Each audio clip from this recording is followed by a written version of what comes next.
as they discuss the good, the bad, and the ugly moments of the Trump administration. Tickets are on sale now at 560theanswer.com/summer. Sponsored in part by Store Lock and by Best Dental Group. Balance of Nature's fruits and veggies. I've been on vitamins, I've been on all kinds of supplements, but nothing has come close to your product. The difference between before I started the product and afterwards is like night and day. I do have more energy, and that was what I really was after. I mean, I get all these benefits. It's wonderful. I had no energy at all, and I thought, how can I live this way? I do one little chore, and then I have to sit and rest. And I find that I get through the day pretty well, and I really have more energy. I look in the mirror and I say, I think I feel more alive. I think I look more alive. Take Dr. Howard's Health Challenge and find out how to get 2 free sets of fruits and veggies. We'll even ship them to you free. Call 1-800-2468-751. That's 1-800-2468-751. Or go online to balanceofnature.com. Use promo code Chicago. Hey guys, Ken here from the hit podcast Today's Growth. We all know increasing revenue's tough, but did you know that 100% of main sources of income fail?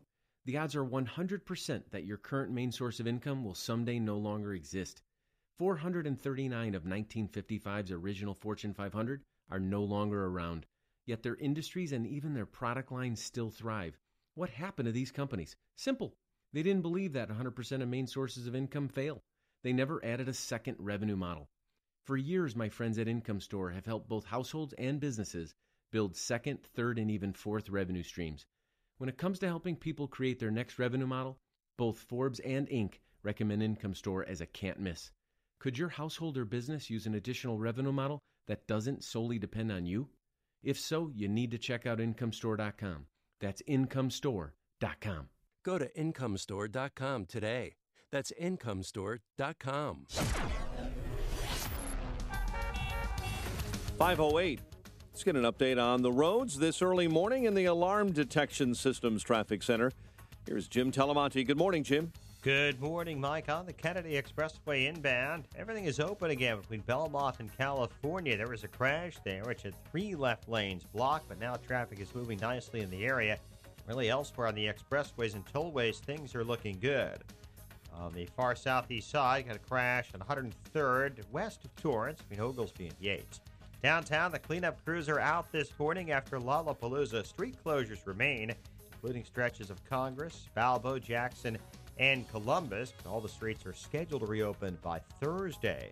Traffic is the service of Napa Auto Parts. This month at participating Napa Auto Parts stores, the Napa Legend battery comes with a prepaid Visa card worth $15 by mail. So start every drive with a Legend and save yourself some money with a Napa Legend battery. Traffic answers when you need them most. I'm Jim Talamonte on AM 560, The Answer. Chicago's Morning Answer starts next. Your official Chicagoland weather forecast from the aircomfort.com Weather Center, providing the right climate for business since 1935. Here's our meteorologist, Kevin Snyder. Today, clouds and sun with a couple of showers, high 74. Tonight, mainly clear, low 58. Tomorrow, mostly sunny and warmer, high 82. Partly cloudy night, low 62. Some sun Wednesday, high again 82. I'm Kevin Snyder on AM 560, The Answer. 64 degrees at O'Hare, 67 along the lakefront. Next news is at 5:30 with continuous news coverage at 560theanswer.com. Chicago's Morning Answer with Dan and Amy starts now on AM 560, The Answer. This hourly segment is brought to you by the Money Hour radio show, Saturday afternoons at 3 on AM 560, The Answer. Brought to you by Pearshell Financial Group. This is Chicago's Morning Answer with Dan Proft and Amy Jacobson on AM 560, The Answer.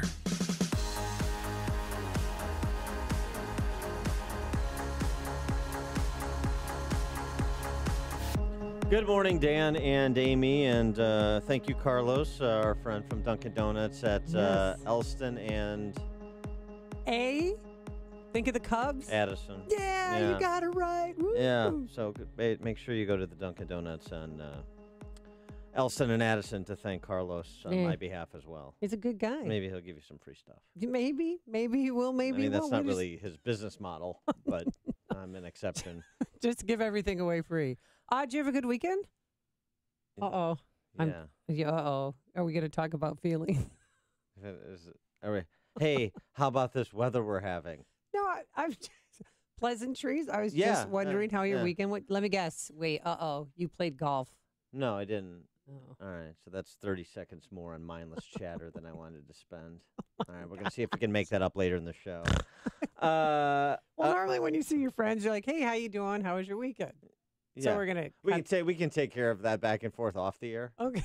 Yeah, so that we do that thing that we do. We're adding value to people's lives. It's Monday morning. Yeah. No, you got to ease into that. Everyone's got a case of the Mondays today. Wow. You got to jump right in. Oh, and later, by the way, I'm just going to tease this. We have some I have exclusive information about one certain neighborhood in Chicago that an iconic figure is going to be restored. Is that going to make you want to stay tuned for 3.5 hours? No.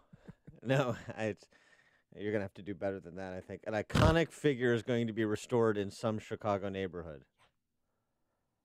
Iconic landmark. Okay, boy, that is... This is breaking news. That is riveting. It is. I'll look forward to hearing all about that scoop. It's a big scoop. Okay, all right. I might even tell Mike Scott about it, too. We got a bit of a scoop. Well, Chris Wallace did, and we'll just recount it. Over the weekend, Rod Rosenstein, who's the Deputy Attorney General, he's the acting Attorney General for the purposes of the Russian collusion investigation. He sat down with Wallace. I think this is the first time we've heard him speak since he testified before Congress to talk a little bit about all the swirl regarding Mueller's investigation into Trump, the parameters of it, if there are any, the status of it, what the grand jury should be interpreted to mean or not mean, the convening of the grand jury, and also what Sessions announced at the end of last week, which is a more aggressive posture towards rooting out the leaking, particularly of classified information, which, again, is a crime, and the surge, 3 times as many leak referrals for prosecution in the first 6 months as 3 years. The last 3 years, yeah. right? Isn't that amazing? And here's what Rosenstein said on that. We have seen a surge in referrals. We've seen an increase in the number of leaks, and we're going to respond appropriately and try to establish an effective deterrent. Criminal prosecution isn't the only way to prevent leaks, but it's an important part of the solution. You know, he's not a riveting personality. He's very, very down the line, very buttoned down, as you would expect. And it used to be Rosenstein. Remember, then he changed the pronunciation to Rosenstein. Remember, we had one of his former colleagues on the show. No, it's Rosenstein. It's Rosenstein, but for a while it was Rosenstein. Well, we were just, I don't know. No. I mean, that's what his friend said. I've known him my whole life. Remember the gentleman was on this program? He said, I've known him my whole life as Rosenstein. Now it's Rosenstein. Yeah, okay. Okay. Yeah. Well, let's just get that matter out. Yeah, sure. Okay. I'm glad. So, potato, Steenstein. He then talked about what we talked about on Friday, the implication of the grand jury that Mueller has convened. Is it more likely than not that it means there are going to be criminal prosecutions? What does it say when a prosecutor takes a case, in general, to a grand jury about the likelihood of indictments? In general, Chris, it doesn't tell you anything about the likelihood of indictments because we conduct investigations and we make a determination at some point in the course of the investigation about whether charges are appropriate. Yeah. The only thing that concerns me, though, with that grand jury is the fact that it's convened in Washington, D.C., where more than a majority of the people living in Washington, D.C. are Democrats. Yeah, like 95%. 95, yeah. It's just a small number, 95%. Yeah, you could argue about the pool not being as diverse as you might otherwise like it, particularly if you're on the receiving end of this investigation. That's a fair argument. I testified before a grand jury once, and it's pretty intense. It is. I mean, they have so much power. Just common everyday people have so much power to indict somebody. It's unbelievable. And the other side is never presented. It's just a one-way line of questioning. I'm trying to decide if I want to know why you testified before a grand jury. No, that's fine. No, I'm trying to decide if I want to know. Oh. I'm afraid. It's one of those, if I don't know the answer, I'm a little afraid to ask it. It's one of those questions. Well, an indictment wasn't handed down.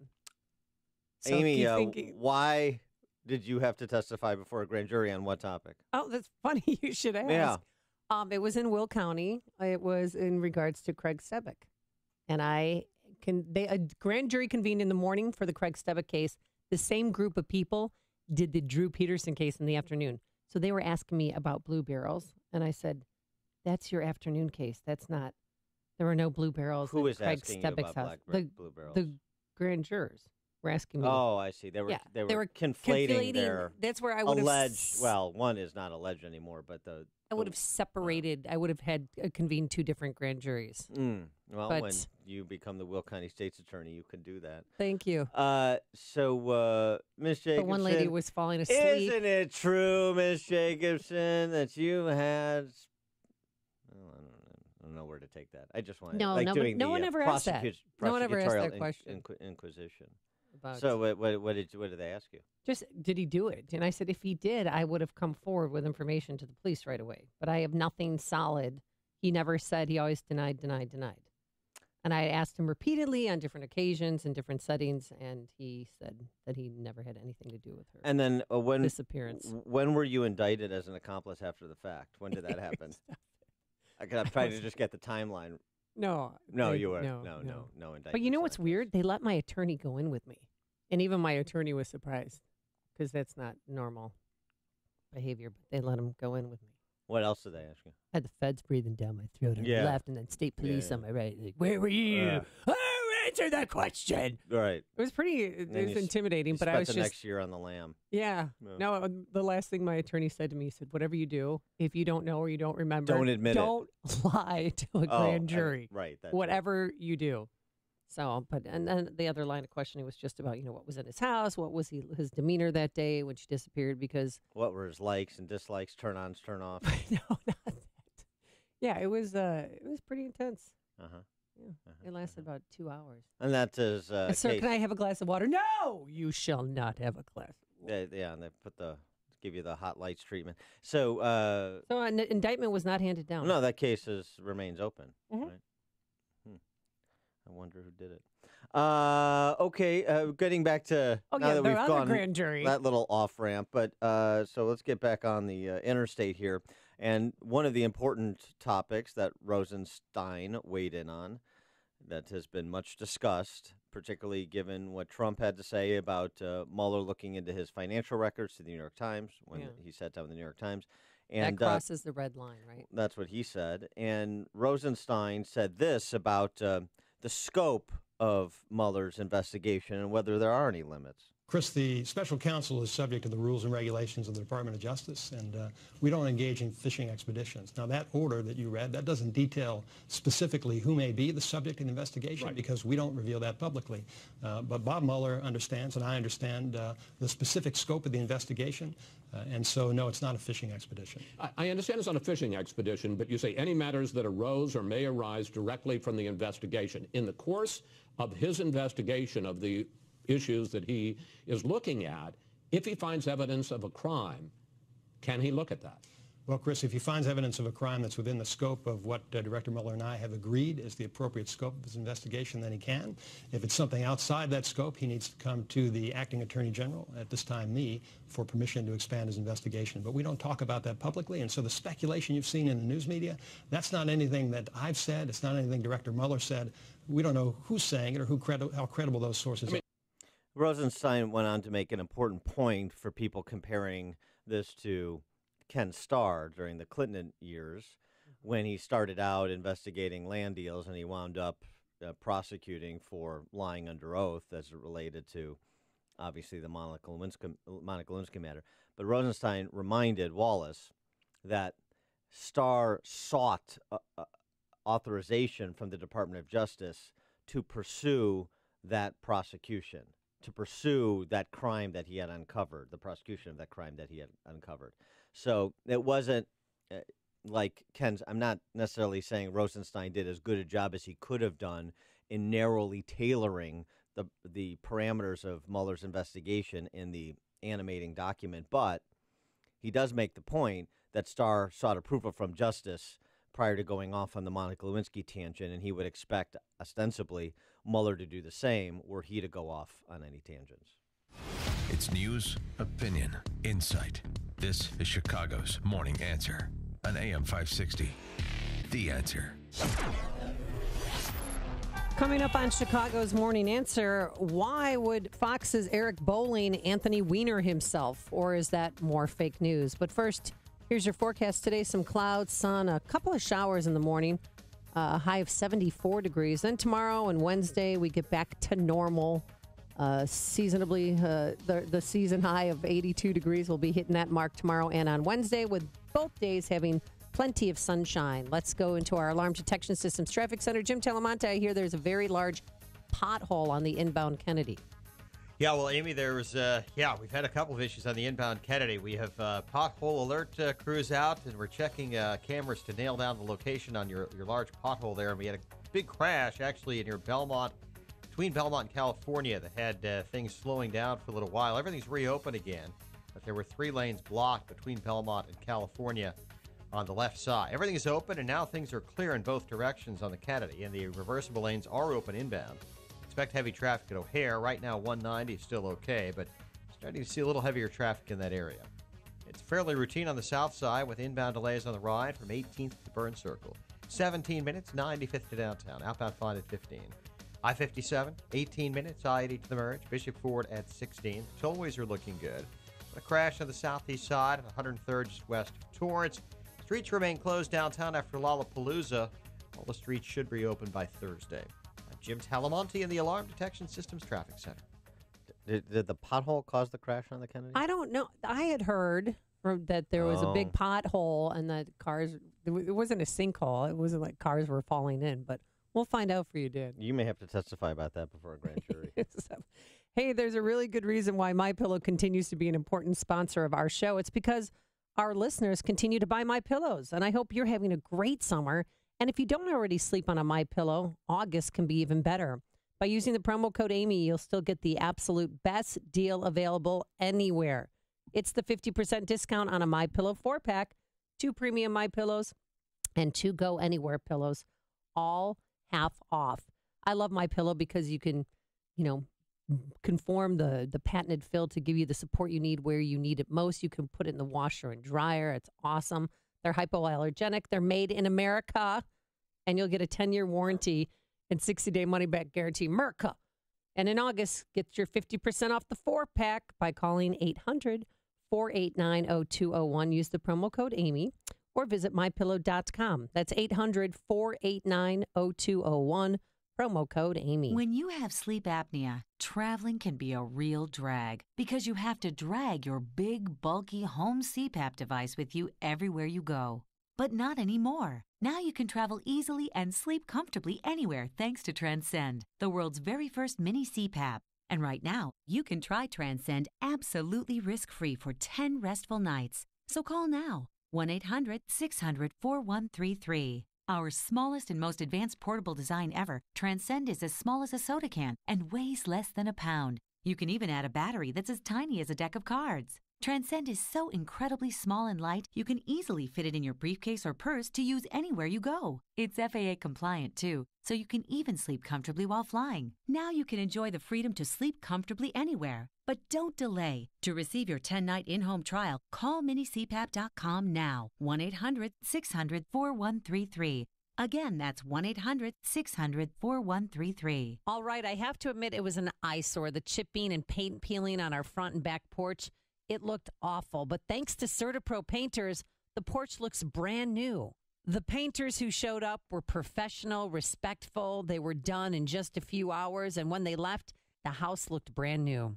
They really are the best in the business, and it's not too late to book your exterior painting project. There are several spots open on CertaPro's summer schedule. Here's an idea. Let CertaPro painters transform your home while you're on vacation and return to a freshly painted house. They're celebrating their 25th anniversary this year, and so we invite you to experience the CertaPro difference. For a free estimate, call 1-800-GO-CERTA, CERTA, or visit CertaPro.com. That's Certa with the C. Get that painting project off your to-do list. Each CertaPro painter's business is independently owned and operated. CertaPro painters, we do painting. you do life. AM 560. The Answer. Only the biggest stories, only the biggest guests, and only the biggest opinions. This is AM 560. The Answer. Good morning, Dan and Amy.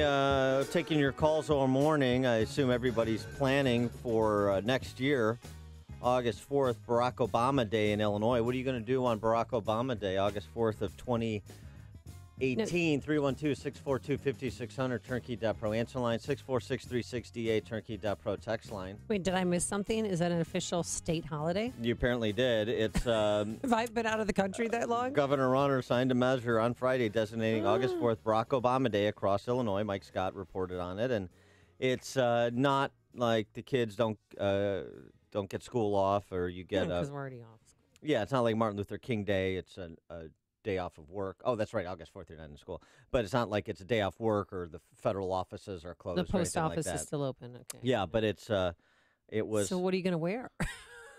What's the color associated with the holiday? Mom jeans and a bike helmet. Oh, too soon, Dan. Too soon. Is there going to be a Hallmark card?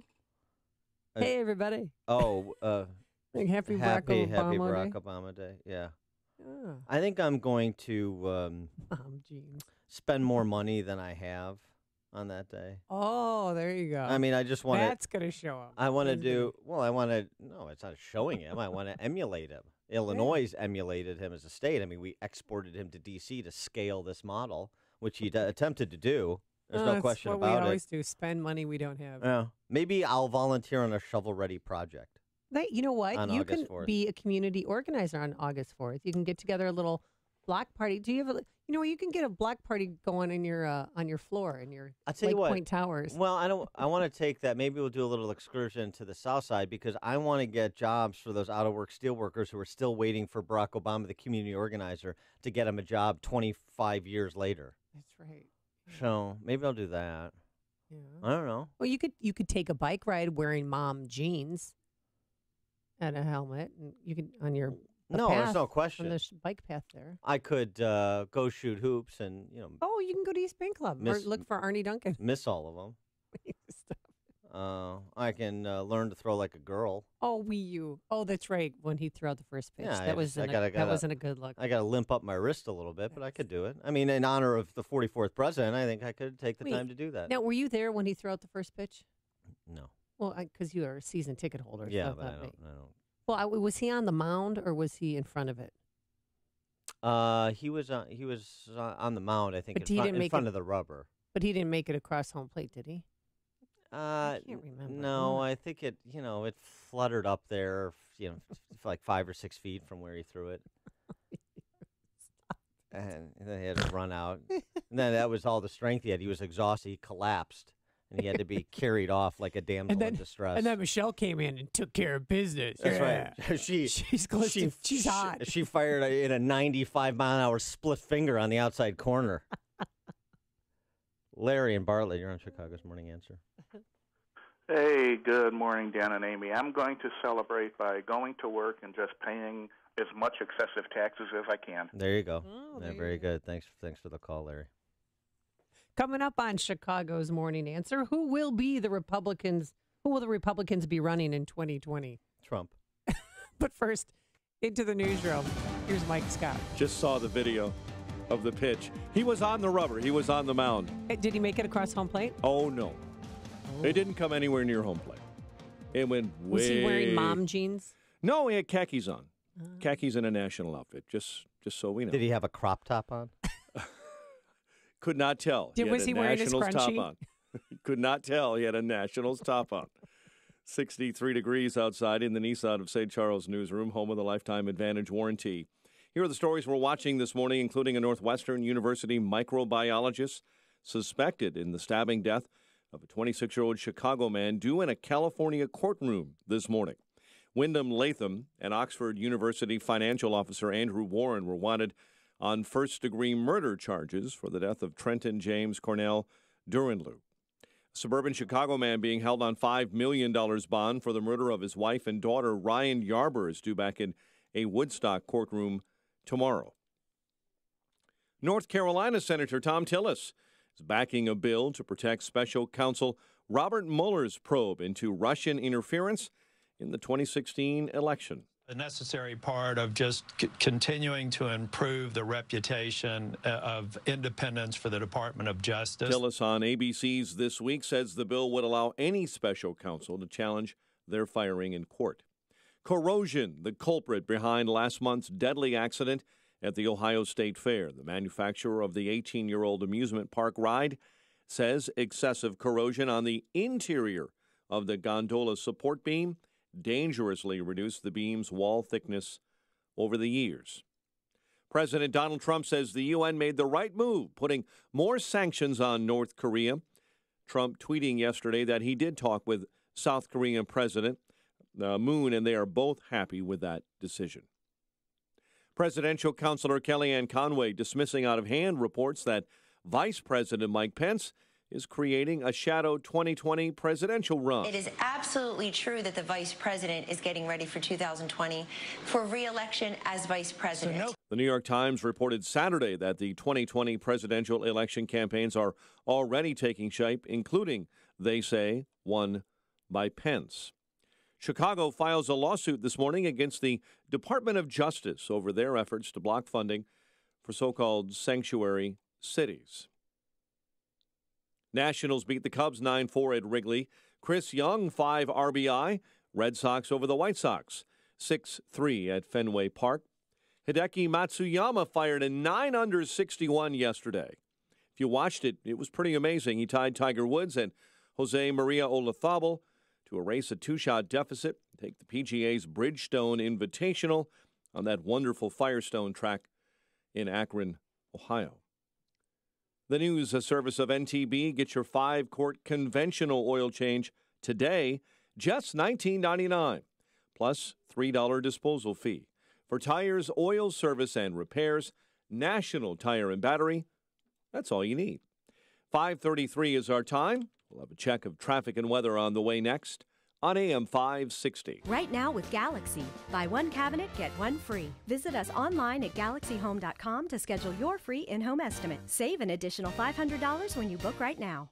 Hey, you've heard how Automated Systems excels at assisting companies with systems integration and FDA compliance. But they're also a staffing leader. They supply handpicked elite leadership, subject matter experts, and proven technical professionals in engineering, quality control, and FDA compliance to support the life sciences field in executing mission-critical projects. ASI provides highly specialized pros to deliver projects on time and budget. Don't pay a lot more to a big consulting firm, and don't trust the big temp agencies to supply the talent you need. Call Laz, my friend Laz at Automated Systems, when failure isn't an option. ASI is retained by all of Chicagoland's Fortune 500 life sciences companies, from big pharma to startups, and excel through a culture of excellence in execution. For a staffing, compliance, or automation evaluation, call Laz now at Automated Systems at 844-HIRE-ASI or visit AutomatedSYS.com. That's 844-HIRE-ASI or AutomatedSYS.com. If you save $500,000 in an IRA or 401k, you know it's not really $500,000, right? Because you still have to pay taxes on that money. But here's something that will shock you. Some people will pay through the nose in taxes when they withdraw money from their retirement accounts, while a smart and savvy few will legally pay far less. Could you potentially save thousands of dollars in taxes on your IRA or 401k and keep this money for yourself? Yes, you could. Learn how in a free report called 6 Ways to Tax-Free Income in Retirement from me, Tom Fortino, host of the Alpha Wealth Hour. The free report could save you tens of thousands of dollars. Call 630-873-6326. It's your choice. Pay the IRS or keep this money for yourself. Call 630-873-6326 or visit us on alphawealthgroup.com. That's alphawealthgroup.com. Investment advisory services offered through Retirement Wealth Advisors, Inc. 63 degrees outside. Let's check the roads in the Alarm Detection Systems Traffic Center. Here's Jim Telemonte. Thanks, Mike. On the Kennedy Expressway, inbound traffic is moving well right now. No problems to report. An earlier crash cleared near California, and checked out Amy's question about a possible pothole, and we don't have anything from our traffic editors. They're not aware, and our overnight people didn't know, but we'll keep an eye on it. Meanwhile, at the moment, we have no problems, lane closures, or Issues to report. There is some heavy traffic, though, at O'Hare on westbound 190 now as the Monday morning rush to the airport is on. It's slow from the Kennedy to the Tri-State. All clear on the Edens. The Eisenhower is still good. Non-Kennedy, delay start at Harlem. 37 minutes from 355 to Lakeshore Drive. It's clear outbound. Ryan, 18 minutes, 95th to downtown. There is a crash on the inbound Ryan at Canalport in the left lane. I-57, 22 minutes, I-80 to the merge. Bishop Ford, 23. Tollways are fine. Traffic, service, MTB. Get your 5-quart conventional oil change today. Just $19.99 plus $3 disposal fee. For tires, oil, service, and repairs. National Tire and Battery. That's all you need. Traffic answers when you need them most.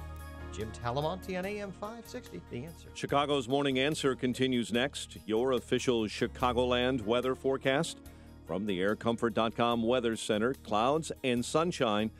Couple of showers could be around today of the spotty variety. Not everybody will see the showers. 74 for high temp, clear and 58, and a beautiful day tomorrow. Sunny and pleasant.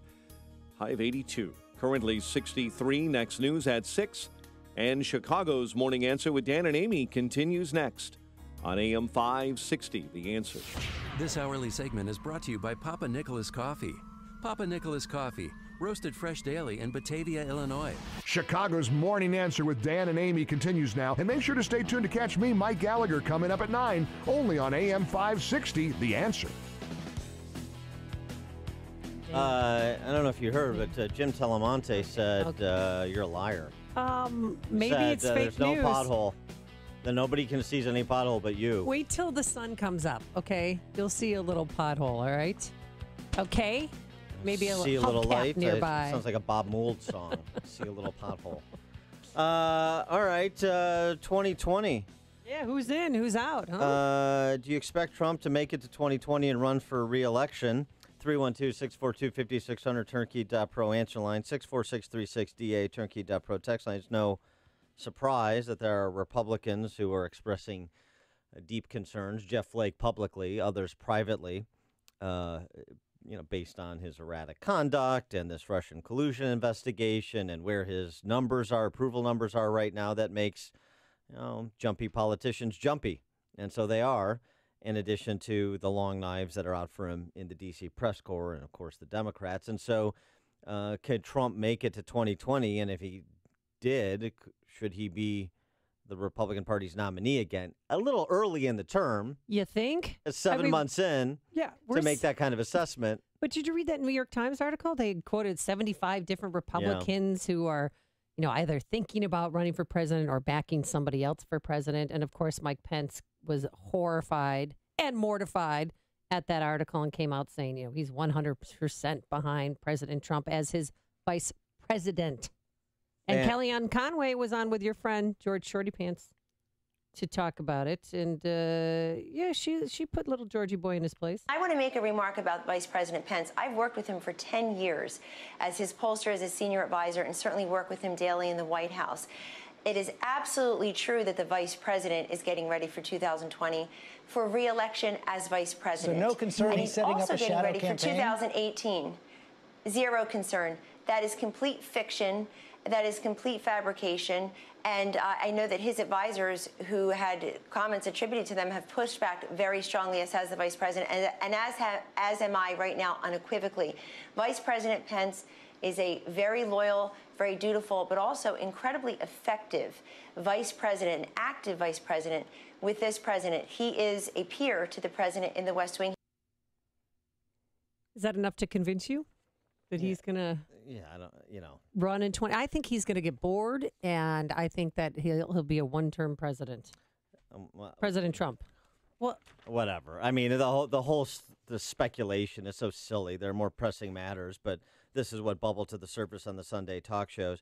And Kellyanne Conway made another important point in her conversation with Clinton Foundation donor Zero, and that is you've got a lot of, and this is, I've been in this world, so I know this, got a lot of operatives, a lot of hangers-on that aren't part of this regime, that didn't believe Trump was going to win, aren't connected to it, aren't making money off of it, don't necessarily like Trump and those that are part of his team. And so they're fomenting discord and they're suggesting alternatives because that's what they do, and because they are looking for their payday, which they're always looking for. So that's an important point, too. You know, it's part of the D.C. crowd, which is under-discussed. Yes, the actual politicians. Yes, the D.C. press corps. Yes, the lobbyists.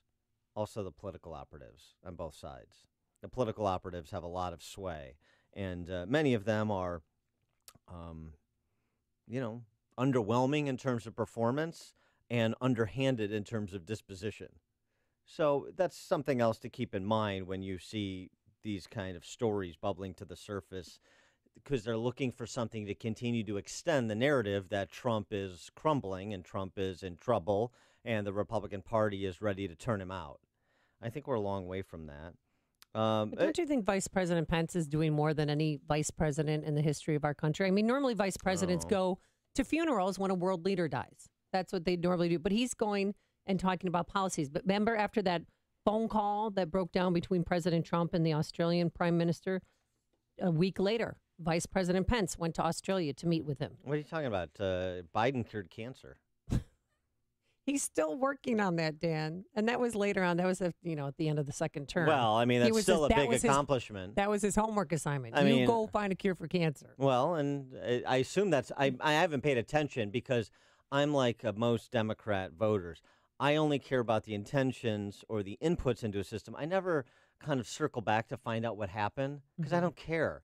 I'm just worried about my feelings and my good intentions. So I assume that cancer is cured because they said he was going to do it. I know. I'm sorry. I'm sorry to disappoint you. You it sure? Did not happen. I am 100% sure. Huh. But Vice President Pence, he travels a lot. I feel, travel's not an accomplishment, as Carly Fiorina famously said. Don't mistake activity for accomplishments. I got that. But he does, now he's going again to South America. And he has a PAC, too, doesn't he? He has a super PAC. I think Pence is a loyalist. I think that a lot of this is, again, the 75 Republicans the New York Times talked to. They talked to John McCain and his staff, 40 times. And so that's how they get their 75 Republicans. They keep repeating the same Republicans that they like. Remember, this is an outlet that calls David Brooks a Republican. Oh, yeah. So, the Republicans that they're talking to may not be representative of the GOP power structure. It's certainly not going to be representative of the GOP grassroots. So I'd, exercise a little circumspection when it comes to the New York Times and their great Republican sources telling you what's going on within a party they want to see dissipate into the ether. A related story, though, speaking of the New York Times, did you see this? University of Missouri, apparently it's still in operation, their Journalism Institute published a study, The Least and Most Trusted News Sources. But just note, Chicago's Morning Answer was not tested. Oh, okay. Well, that's good to know. Well, it should have been. Thank goodness. Survey of more than 8,000 people conducted by 28 media organizations in the U.S. participation. In the U.S., participation is voluntary. So here's the most trusted news source in the world. Okay. Can I guess? Uh-huh. Wait, do we have a drum roll? Oh, yeah. Most trusted news source in the world. All right, people can call in 312-642-5600 is our turnkey.pro answer line. 64636, type in DA, then a quick comment. And the distribution across the ideological spectrum was fairly... I'm so trying to cheat. Fairly representative, although there were many more. There was almost more than twice as many very liberal as compared to very conservative. It definitely leaned left. Okay, so Fox News is out of it. If it leaned left for most trusted. For most trusted news source. Oh, that's hard. I'm gonna go with CNN. Washington Examiner. The Daily Herald. The Economist. The Economist, really? That was number one? Number two. Okay, wait. Number two. Yeah, you can't. You've run out of outlets that you know. Hey. Public television. Oh, seriously? Mm-hmm. PBS?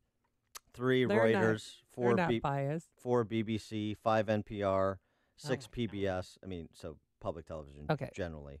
6 PBS, The Guardian, The Wall Street Journal, The LA Times, the local news, Politico, AP, Denver Post, Washington Post, Times, Seattle Times, and on down the line until you cross over to the other side into sources that are not trusted.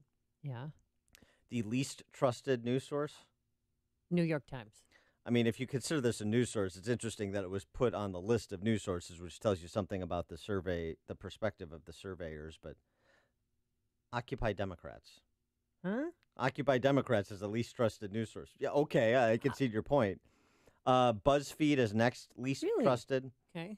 Breitbart, social media, Trump, InfoWars, Yahoo, the internet in general, HuffPost, Blaze, Fox, Limbaugh, ABC, MSNBC, Drudge, NBC, CNN, CBS. They're all on the not trusted list side of the continuum, where you start with like the Atlantic and go all the way down to the Economist are the most trusted side of the continuum. Yeah, I trust AP. I should have said that first. And Reuters. And then related story, Vox.com having a conniption fit over the Christian Broadcasting Network being an ally of the Trump administration. So they got Fox, sorta, kinda, an ally. And then they've got Christian Broadcasting Networks, Pat Robertson's network. And they describe the CBN this way. It's at the intersection of faith, news, and propaganda, which may make it one of the Trump administration's most potent and dangerous mouthpieces yet. CBN, Pat Robertson, and the Christian Broadcasting Network, dangerous. You have all of these outlets on the trusted and not trusted list that are all left. And little CBN and Fox, to some extent, are to be frightened or something to strike fear in your heartbeat that the Christian Broadcasting Network, along with Donald Trump, is going to impose some kind of theocracy. That's the Christian bigotry that exists in the D.C. press corps, including among some of these news sources that are quote-unquote trusted, that I would suggest maybe shouldn't be. Now, I consume most of these news sources. I look at it. You do. So it's not about not reading them, but trusting them. I think you should look with a jaundiced eye at most of these outlets and kind of, you almost have to, even AP and Reuters, because they've gotten so much wrong of late, you have to read through several outlets to get a real handle on what the likely facts are in these stories, and also be on guard for embedded agitprop in news stories too. In a lot of these outlets, even some that are on the right, and some that are internet-based conspiracy mongering sites like InfoWars, which I agree, generally speaking, should be not trusted. Higher on the list. Yeah, this is like I'm surprised that wasn't number one. InfoWars. This is like Ronald Reagan's admonition about all things related to national security: trust but verify. The more you listen, the more you'll know. This is Chicago's Morning Answer. Morning Answer on AM 560. The Answer. Yes, indeed. Summertime. Another hot one. Wait, gonna be a little bit cooler today. Back to hot. Gonna be windy. Maybe a thunderstorm mixed in for good measure. Up and down and up and down. The climate is always changing. Your company's heating and cooling system really gets a workout in Chicagoland. Be ready for anything this summer. Call Air Comfort and get your business's cooling system tuned up and running at peak performance. You see, the Air Comfort problem solvers can find small problems before they become big problems. Plus, proper maintenance will keep your system from wasting energy and money. Air Comfort will make sure your equipment is clean and obstacle-free. And if your chiller is about to or has stopped working, they can install temporary solutions to keep you cool while the long-term fixes are put in place. The key to keep your climate from changing is preventative maintenance, and Air Comfort can help. Schedule a comprehensive assessment of your mechanical system today. Call 708-345-1900 or visit aircomfort.com. Air Comfort, providing the right climate for business since 1935. Hey, you secretly want to be a rock star. Who doesn't? ChicagoRadioDeals.com can put you one step closer to living out your dream with these deals from Midlothian Music. You can bang on the drums all day with your own Imperial Star 5-piece drum kit that includes cymbals, stands, and throne for only $350. That's a $700 value. Pick your color that best matches your personality. Create your own sound with the Casio digital piano, which feels and sounds like a real piano. This keyboard is also $350 and comes with a matching stand. Or play your favorite riff on a Taylor mahogany and spruce Grand Auditorium acoustic electric guitar. This full-size handmade instrument is a gorgeous guitar, which retails for about $1,000. It's half the price at ChicagoRadioDeals.com. Midlothian Music is dedicated to bringing you the best selection of American-made, handcrafted instruments. Plus, you will experience exceptional customer service with every purchase. Find out all these rockin' deals and more at ChicagoRadioDeals.com. As the head of procurement for my company, I was sweating a big deadline and got tired of calling my printer for updates, only to hear excuses. So I heard about McGrath Printing Custom Apparel and gave them a call. I got A+ service, and they beat the deadline. McGrath Printing really saved my... I'm a supply chain manager for a Fortune 500 company, and we had $50,000 of product waiting for instruction manuals because our printer couldn't deliver on time. One call to McGrath Printing Custom Apparel, and they saved my... At McGrath Printing Custom Apparel, they've been saving companies for over 35 years. Give them a call at 815-356-5246. That's 815-356-5246. And mention code AM560 and get 20% off your first order. So remember, go to where the pros go. McGrathPrint.com. McGrathPrint.com. This is Dan Proft with 60 Seconds of Sanity, sponsored by Upstream-Ideas.com. A corollary to Daniel Webster's incantation that the power to tax is the power to destroy is the choice to politicize is the power to pollute. The left presses their quest for control of the culture because conservatives have left so many fronts unguarded, including the arts. The left intends for all facets of human activity, even mere existence, to be forced through their identity politics prism. We get reviews by champagne socialists of Christopher Nolan's Dunkirk criticizing the film's lack of diversity. Where was the Chelsea Manning of 1940? Why Tom Hardy instead of G.I. Jane as the heroic Spitfire pilot? Nolan may have sanitized history. The left seeks to rewrite it. Two forthcoming alternative history TV series are receiving very different pre-production reactions based on the perceived fictional treatment of blacks in each. HBO's Confederate, whose creative team includes one of the writers from Empire, is to be boycotted, while Amazon's Black America, featuring a reparations narrative, is to be celebrated. It's noteworthy that today's cultural totalitarians have abstained from commenting on The Man in the High Castle. All right, I have to admit it was an eyesore. The chipping and paint peeling on our front and back porch, it looked awful. But thanks to CertaPro painters, the porch looks brand new. The painters who showed up were professional, respectful. They were done in just a few hours, and when they left, the house looked brand new. They really are the best in the business, and it's not too late to book your exterior painting project. There are several spots open on CertaPro's summer schedule. Here's an idea. Let CertaPro painters transform your home while you're on vacation and return to a freshly painted house. They're celebrating their 25th anniversary this year, and so we invite you to experience the CertaPro difference.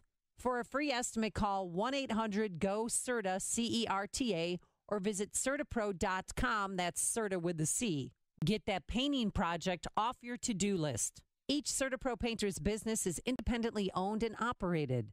CertaPro painters, we do painting, you do life. Change in the market shouldn't be a surprise to anyone. In fact, since World War II, we've seen a correction on average about once every 18 months. That's why Arlington Capital Management developed proprietary tools that help them to see what's beyond your investment horizon. Like an experienced ship captain uses tools to avoid stormy weather, Arlington Capital Management uses tools to guide you through market corrections before it's too late and help us decide when to capitalize on opportunity. Call Arlington Capital Management today at 855-471-5796 to learn how their active management systems can help you. Each day, they actively explore the market, our economy, and all the variables that affect your investments. Stormy markets never cloud their vision. The professionals at Arlington Capital Management use their tools and experience to guide them. Call Arlington Capital Management today at 855-471-5796 for a financial review. The number again is 855-471-5796 or learn more at arlington-capital.com.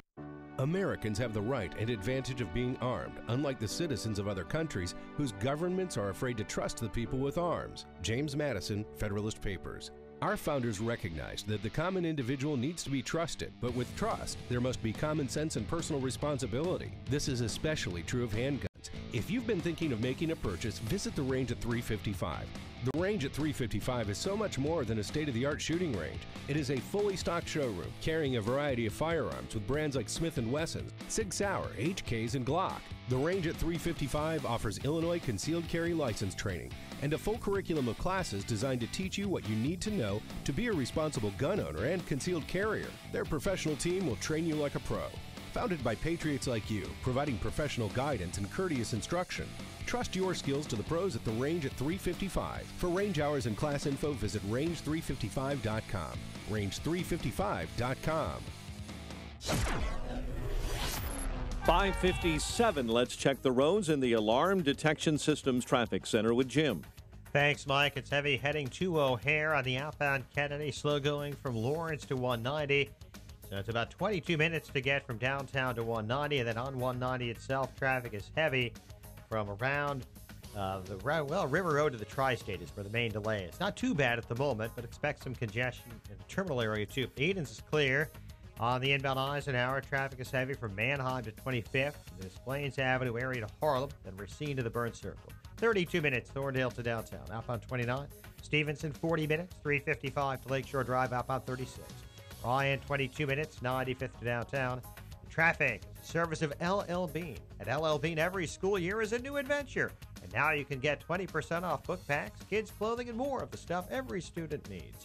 Visit LL Bean in Chicago today. Traffic answers when you need them most. Jim Talamonte on AM 560, The Answer. Chicago's Morning Answer continues next after your official Chicagoland weather forecast from the aircomfort.com Weather Center on this first day of high school football practice officially for the fall, for the summer. Here's meteorologist Kevin Snyder. Couple of showers, especially for the afternoon. Otherwise, we will see clouds and sun today with a high getting up to 74. Later tonight, turning out to be mainly clear, a low of 58.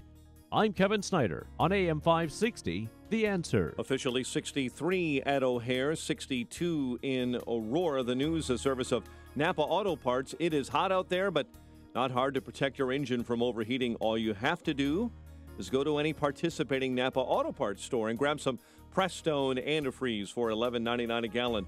That is Napa know-how. 5:59 in the Nissan of St. Charles newsroom, and here are the stories. A Northwestern University microbiologist suspected in the stabbing death of a 26-year-old Chicago man is due in a California courtroom today. One man hospitalized after shots were fired at Chicago police on the northwest side. Chicago will be filing a lawsuit this morning against the Justice Department over its efforts to block funding for so-called sanctuary cities. An investigation underway after a 4-year-old boy accidentally shot himself to death over the weekend in northwest Indiana. Nationals beat the Cubs 9-4 at Wrigley Field. Chris Young piled up 5 RBI to lead the Red Sox over the White Sox 6-3 at Fenway. Currently 63 more Dan and Amy after Fox News. WIND, Chicago News Time 6. It's a heinous U.S. plot. I'm Dave Anthony. Fox News. That's North Korea's response to new UN sanctions vowing to bolster its nuclear arsenal. President Trump tweeted that the North Korean sanctions, he's very happy and impressed with them. He also said he had a phone call last night with the South Korean president. Secretary of State Tillerson is at a summit in Asia. Fox's Simon Owen has more live. Dave, speaking in the Philippines, Secretary Tillerson welcoming Russia and China's support for the new package of sanctions, but warning those two North Korean neighbors. We do have an expectation that you will do everything you possibly can to help North Korea understand the reality of the future as well. Tillerson saying the U.S. will be watching to see if the sanctions are actually enforced. The secretary also meeting with his Russian counterpart, Russia a recent target of U.S. sanctions. Tillerson saying there are deep differences between the countries. Dave? 7. President Trump just tweeted the New York Times, which he writes made very wrong predictions about him. Totally inept. The day after a report, Vice President Pence is denying. Fox's Tanya J. Powers has more live. Dave, disgraceful and offensive. That's what the vice president called the New York Times article that claims claims he and some top Republicans are running a shadow campaign to defeat President Trump in the next election. Special advisor to the president, Kellyanne Conway, echoed that sentiment on ABC's This Week. That is complete fiction. That is complete fabrication. The report says the VP is working with Senators Tom Cotton and Ben Sasse, as well as Ohio Governor John Kasich. Dave. Tanya, a week and a half after a thrill ride broke apart at the Ohio State Fair, killing one person and injuring others, the Fireball's manufacturer says excessive corrosion on a support beam caused the catastrophic failure. Chicago will not let our police officers become political pawns in a debate. Mayor Rahm Emanuel ready to file a lawsuit today against the Justice Department over the threat to withhold grant money if the so-called sanctuary city does not cooperate fully with federal immigration agents. Fox News, fair and balanced. This summer, everybody is talking about one person. And on August 22nd, we want to hear what you have to say about President Donald Trump. Join AM 560's Joe Walsh for the Summer of Trump as he welcomes Hugh Hewitt and Guy Benson to the Bolingbrook Golf Club. Join the debate as they discuss the good, the bad, and the ugly moments of the Trump administration. Tickets are on sale now at 560theanswer.com/summer. Sponsored in part by Storlock and by Best Dental Group. You started your business because you have something special to offer, and you want customers to know it from the moment you hand them your card. That's why now is the time to go to Vistaprint.com to get 500 customized, high-quality business cards starting at just $9.99. Choose everything about your card with thousands of customizable designs for every industry, and our support specialist standing by to help. Head to Vistaprint.com to get 500 business cards starting at $9.99. Use promo code 6655 at checkout. That's Vistaprint.com, promo code 6655. Finding great people to hire can be like, well, trying to find a needle in a haystack. It's time to try ZipRecruiter, where 80% of jobs get a qualified candidate in just one day. How? Using powerful technology, ZipRecruiter matches your job to the right candidates fast. So, while other companies might deliver a lot of hay, only ZipRecruiter finds you the needle in the haystack. And right now, you can try ZipRecruiter free. Just go to ZipRecruiter.com/free for your free trial. ZipRecruiter.com/free. This hourly segment is brought to you by Empowered Investing, the show dedicated to investors. Heard Saturdays at noon right here on AM 560, The Answer. This is Chicago's Morning Answer with Dan Proft and Amy Jacobson on AM 560, The Answer.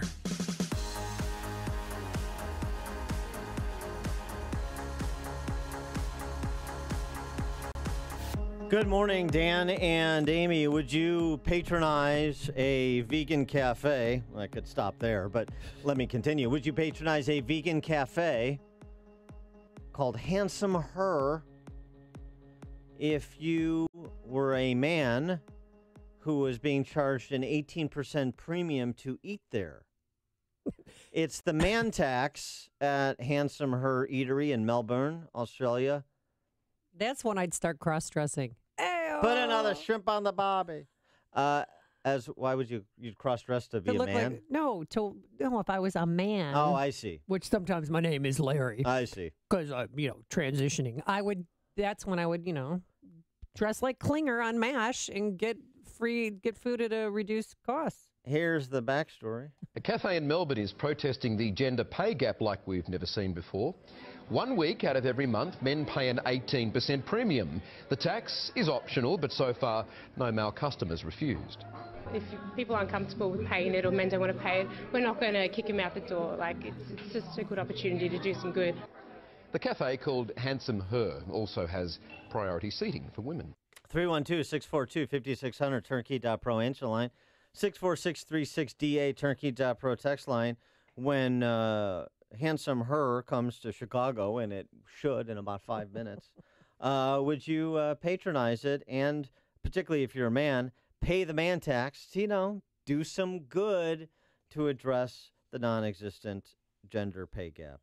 312-642-5600, turnkey.pro answer line. 64636DA, turnkey.pro text line. Do you really think that's coming here to the United States and to Chicago? Is it a bad idea?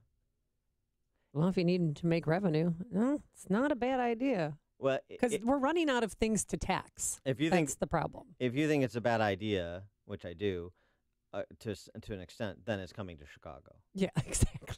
That's whatever the worst possible outcome is, when it comes to Illinois or Chicago politics. That's what's going to happen. That's I mean, that's Prof's corollary.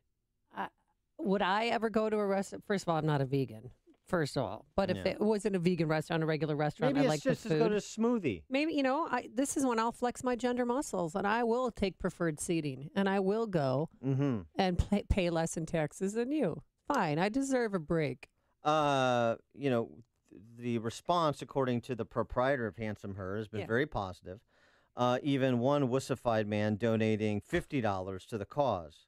Nothing but positivity from everyone, male and female, because, of course, everybody has been lobotomized. Would so what about you that? visit an establishment such as that? Only if they imposed it. They're making it voluntary, and it's like 1 week a day. It's virtue signaling. I want them to impose it. You know why they don't impose it? Why? They don't make this part of their business model?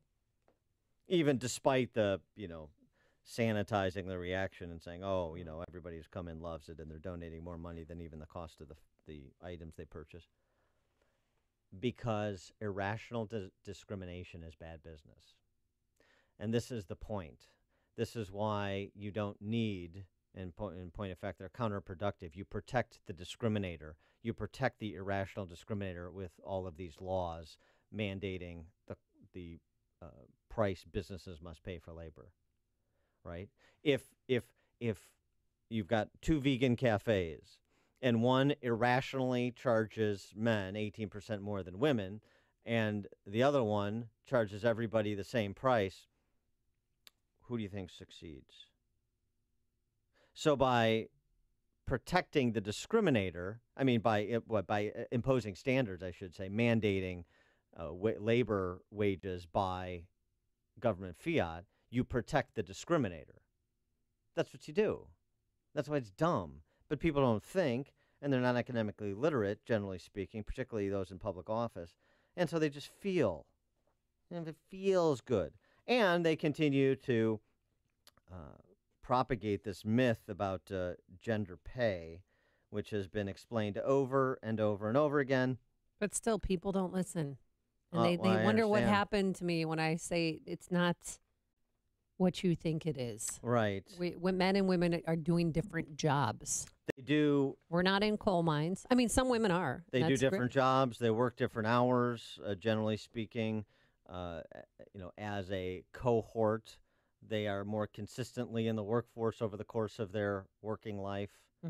All of these things are what account for any differences. But ask any principal at any school, do your male teachers make more than your female teachers? And they will say no, because that is the truth. Now, if that male teacher has a master's degree, yes, he'll make more. If he coaches a sport, he'll make more. But generally speaking, it's equal pay. Yes. So here's what's actually found. This is from Warren Farrell's book, Why Men Earn More. Here's what actually happens in the real world. Men gravitate towards higher paying occupations in technology and hard sciences, like, for example, petroleum engineer. Men disproportionately choose higher risk, higher paying occupations with great safety risks for occupational injuries and fatalities, like oil field worker, roofer, logging. Men are more willing to work outdoors in uncomfortable, physically demanding work environments. Men are more willing than women to choose demanding, intense jobs where you can't check out at the end of the day. Corporate attorney, senior White House staff, exactly. Not that they're to the exclusion of women. More likely, so there's more of them. Men select jobs with higher pay but lower personal fulfillment. Tax accountant, for example. Men select jobs with higher financial and emotional risks. Men are more willing to relocate, especially to undesirable locations at the company's request. Men are more willing than women to tolerate longer commutes. Men work more weeks during the year than women on average. It's true. So, those kind of variables matter, and they're completely eliminated when you boil this all down to a misleading statistic and you just rinse and repeat it in perpetuity, which is what the left has done. And so you get the silliness. But I love this idea, this vegan cafe. That's why you guys should pay more in taxes. Well, I love because you make more money. Well, it's with the progressive income tax, and you do. And if you live in Cook County, you really do, or Illinois generally. But I love this vegan cafe idea, but only if they really took it to the mat if they made this part of their operational model, their business model. See how it works out for you. This would be such a great lesson in economics if they actually impose this man tax, this differential pricing for men. Every day, all the time, no exceptions. See how it works out. This is such an opportunity for a real-life economics experiment, and maybe that would persuade some of those with otherwise fact-free opinions about the iron laws of economics and human behavior and how people respond to incentives, per the Nobel Prize-winning work of Gary Becker and others. So, do you think it's gender bias? Well, obviously. These are goofy feminists, which, of course, the reason I really selected the story is not because I, care about other people's opinions. It's because... Oh, okay. Yeah. I mean, nobody calling because Dan doesn't care. Yeah, about your so don't call. 312-642-5600. No, don't call. Don't call. Time for your nonsense. I'm going to play clips that I find enjoyable from shows I like. This is for me. Oh, I'm going to have fun, Uh-huh. and I don't care. Nobody's going to interrupt my fun. That's how it's going to be.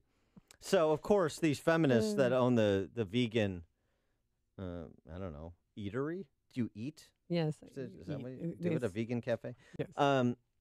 It calls to mind Women and Women First bookstore from Portlandia. Oh, yeah.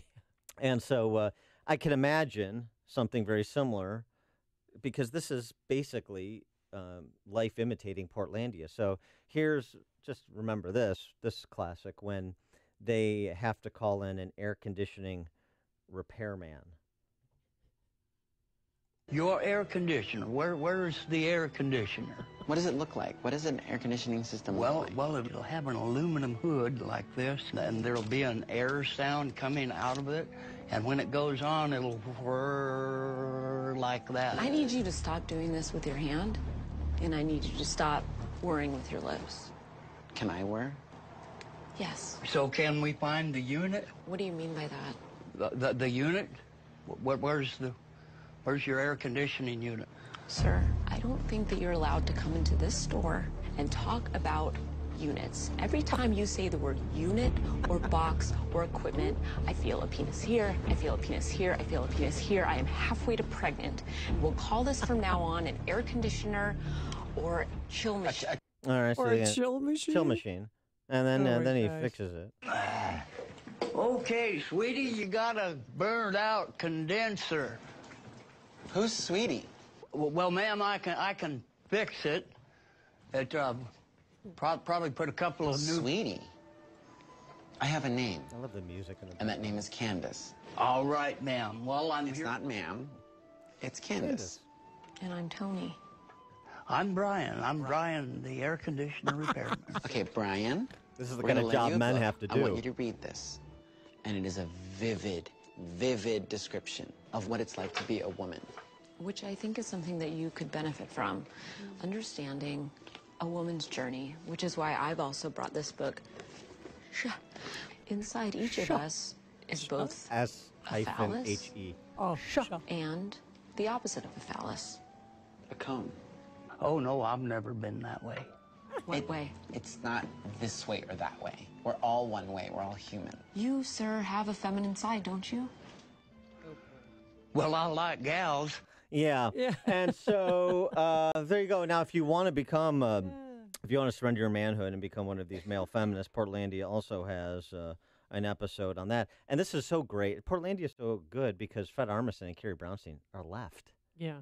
And they're mocking themselves. This Women and Women First bookstore, where they were shooting it, they got banned from the bookstore because of parroting them. But the parroting is pitch perfect.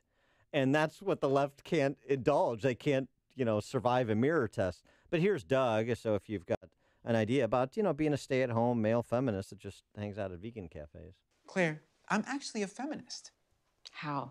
I was feeling really bad, like I don't do a whole lot. I'm kind of like a stay-at-home dad, but without a kid, so I'm like a stay-at-home guy. But I'm actually a feminist because what's happening is I'm enabling you to be the breadwinner. By what? Not having a job? I'm subverting the patriarchy. I had personally never thought of it like that. I used to think I was a wimp. but really, I'm a feminist. It's very interesting, Doug. Guess what? You like voting? I do. There was a time where women weren't allowed to vote. I know. Do you know the word Frida Kahlo? Yeah, I've heard of the artist. She was a female Picasso and probably got paid way less. Okay, I'm gonna go make dinner. Claire. What? You're a woman. Great. You could do anything. Do you want to help make dinner? I don't know how equipped I am to do it. How about I take out the garbage at the end? Did you shower today? No. Oh, that is classic. Before you see it on TV, share it on Facebook, or read about it in the paper. Hear it here first. This is Chicago's Morning Answer on AM 560. The Answer. Coming up later in the show, a Swedish icon returns to the hood. Oh, no, it's classic because it gives me a chance to play my favorite soundbite, Dan, which I know you're going to love. But first, here is your forecast. It's going to be pretty cool today, a high only of 74 degrees with a morning shower. Otherwise, partly sunny skies. Then tonight, clear, a low of 58. No need for air conditioning. And tomorrow, back to normal, mostly sunny, pleasant, a high of 82 degrees. Let's get into our Alarm Detection Systems Traffic Center. Here's Jim Telemonte. Thanks, Amy. Good morning. Morning, Dan. Inbound Kennedy, traffic's a bit heavy from the River Road toll to Canfield. 22 minutes O'Hare to downtown. Outbound 30, heavy from Montrose to 190, and on 190 now. It's stop and go from the Kennedy to the Tri-State. Eden's still clear. Inbound Eisenhower, delays start at Manheim. 33 minutes, Thorndale to downtown. Outbound 30. Inbound Stevenson, 42 minutes, 355 to Lakeshore Drive. Outbound 35, Pulaski to Cicero, little midway traffic. Bryan, 24 minutes, 95th to downtown. I-57, 18 minutes, I-80 to the Merge. Bishop Ford, 17. Northbound Tri-State, a little heavy approaching 290. The other tollways are good. Northwest Indiana, for now, just fine. I'm Jim Talamonte in the Alarm Detection Systems Traffic Center. Hey, how would you like to have insurance for your computer network? Something to protect your hardware and software, and more importantly, give you peace of mind. Well, using Turnkey IT for installation and support of your systems is like having insurance for your computer network. For one affordable monthly payment, your company gets a full team of certified technicians who are there for you, working in the background to ensure your systems are up and running. They'll help you over the phone and make house calls to your workplace. And Turnkey IT doesn't wait until there's an emergency call, because they work hard to take preventative measures to keep your network secure, backed up, and running nonstop. So Turnkey IT can protect your network with the Turnkey experience where everything's included: Office 365 hosting, advanced network protection, cloud backup, disaster recovery, and unlimited remote and on-site support. So find out what Turnkey IT can do for your company. It's easy. Just visit turnkey.pro.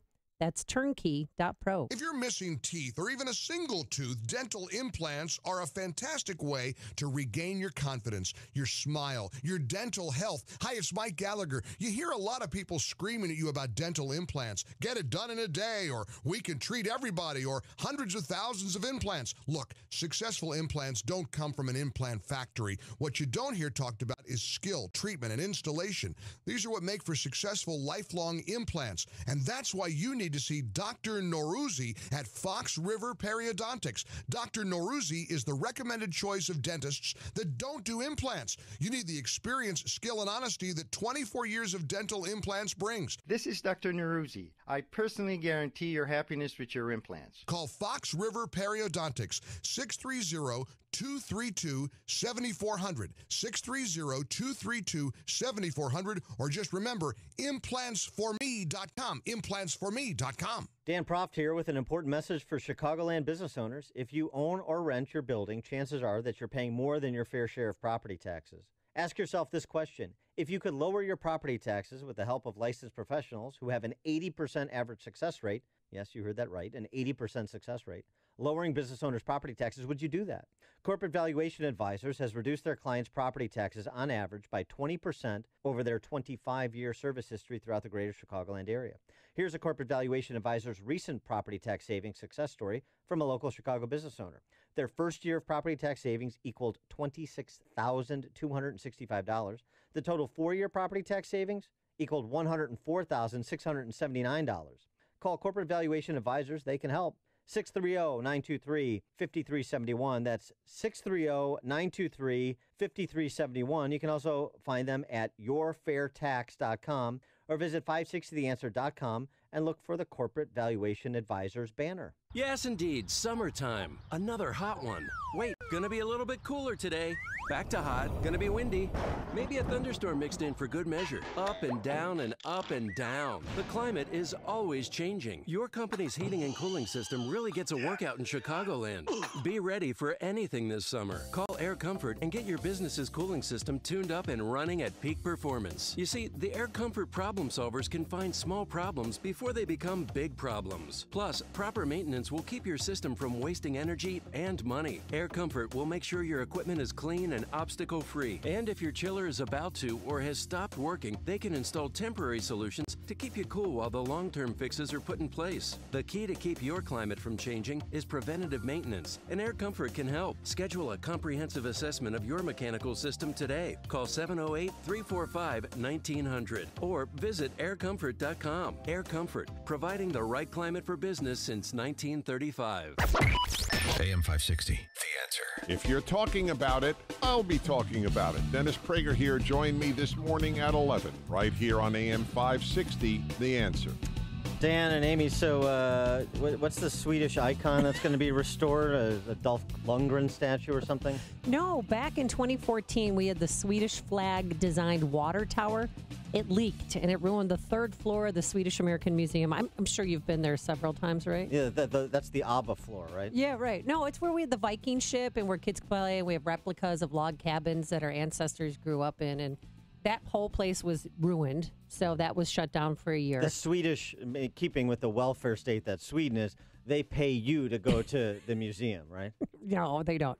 So we've been waiting for the damaged tank to be replaced, to be put on top of the Swedish American Museum, because really, it was a call home. It made you feel, it just let everybody know that this was Andersonville. This was a neighborhood founded by the Swedes who valiantly came on boats across the sea to get to America to have a better life. Yeah. Okay, Jim Acosta. Okay, but when they were taking it down, it took 14 hours to take it down, and I actually went to watch it being dismantled. Because that's the kind of free time you have. Well, no, but it broke my heart, and I met this lady who was really upset that it was gone, and it's just a chance to revisit this woman named Gertrude. For us, it's sort of similar to the World Trade Center for New York. You know, they would always look into the sky and see this marking. And for me, the water tower always tells me I'm home. Wow. Similar to the World Trade Center, that may be just a bit of a reach. A little hyperbole there, but according to the museum director, Karen Abercrombie, we raised enough money, $150,000, and a fiberglass replica is going to be going up today. That's the exclusive information. Mike Scott should be all over this. We should be sending a crew of the water tower is going back on top of the Swedish American Museum. And can you tell people where this is, since nobody knows other than you? It's Foster and Clark. Right, of course. Please. You can go to Simon's Tavern if you want, and then just, that's right across the street, and then go watch the fiberglass Swedish flag-painted water tower be put back up. It's going to be a great day. I'm going. I'm bringing the kids, too. Will the monarch be there? Exactly, yes. Okay. Okay. There's your update on Swedish culture in Chicago. Hey, I didn't think it's been 3 years, okay, to try to raise enough money to get this back up on top of the Swedish American Museum. So we finally did it. Yeah. Okay? Yeah. It's a great day for Chicago Swedes.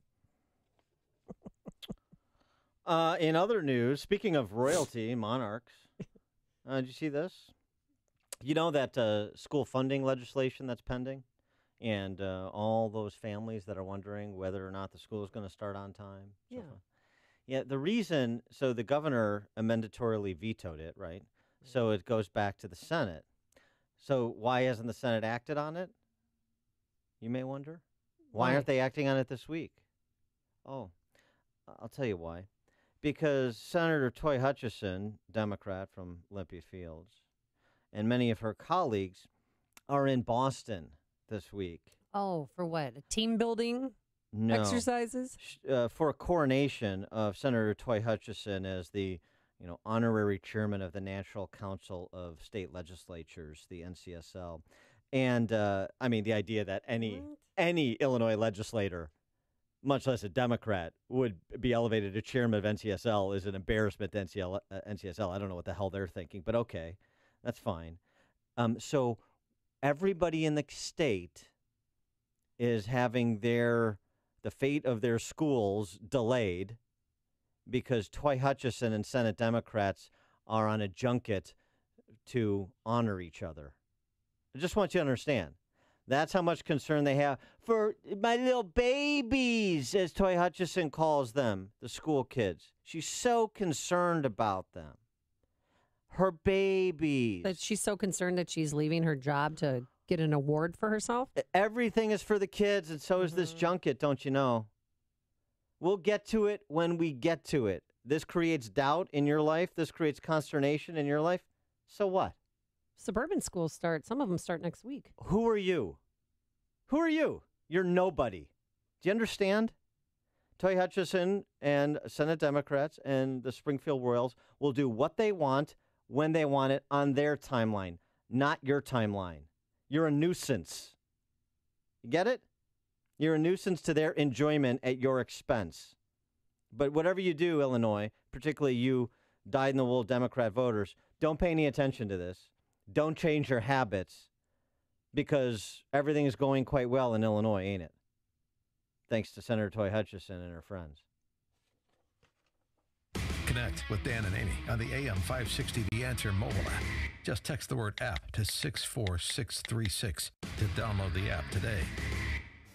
Signature Bank is Chicago's fastest growing, independently owned business bank. Signature Bank listens to your story, learns about your business, and sticks with their customers. I'm Dan Proft, and I know this because Signature Bank is my business bank. Hi, I'm Brian Duncan, co-founder of Signature Bank. Born and raised in Chicagoland, my partners and I knew this city needed a locally owned business bank. As fellow entrepreneurs, we know the challenges facing businesses, and we are invested in our customers' success. We are here to build mutually beneficial, long-term, lasting relationships with our customers. We look forward to helping our customers reach their goals every day, and we are here to see them succeed. At Signature Bank, you work directly with decision makers who understand your business and can deliver on their promises. Signature Bank is looking for their next success story. Learn more about turning your business vision into reality. Visit signature-bank.com. Signature Bank, helping local businesses succeed. Member FDIC, Equal Housing Lender.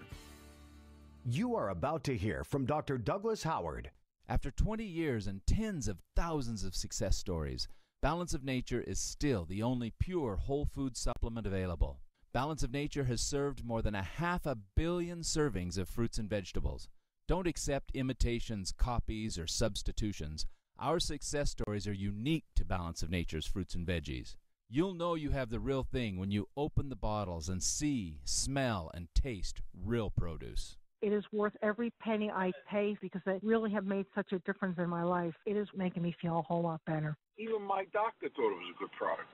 Take Dr. Howard's Health Challenge and find out how to get 2 free sets of fruits and veggies. We'll even ship them to you for free. Call now for details. Call 800-2468-751. That's 800-2468-751. Or go online to balanceofnature.com. Use promo code CHICAGO.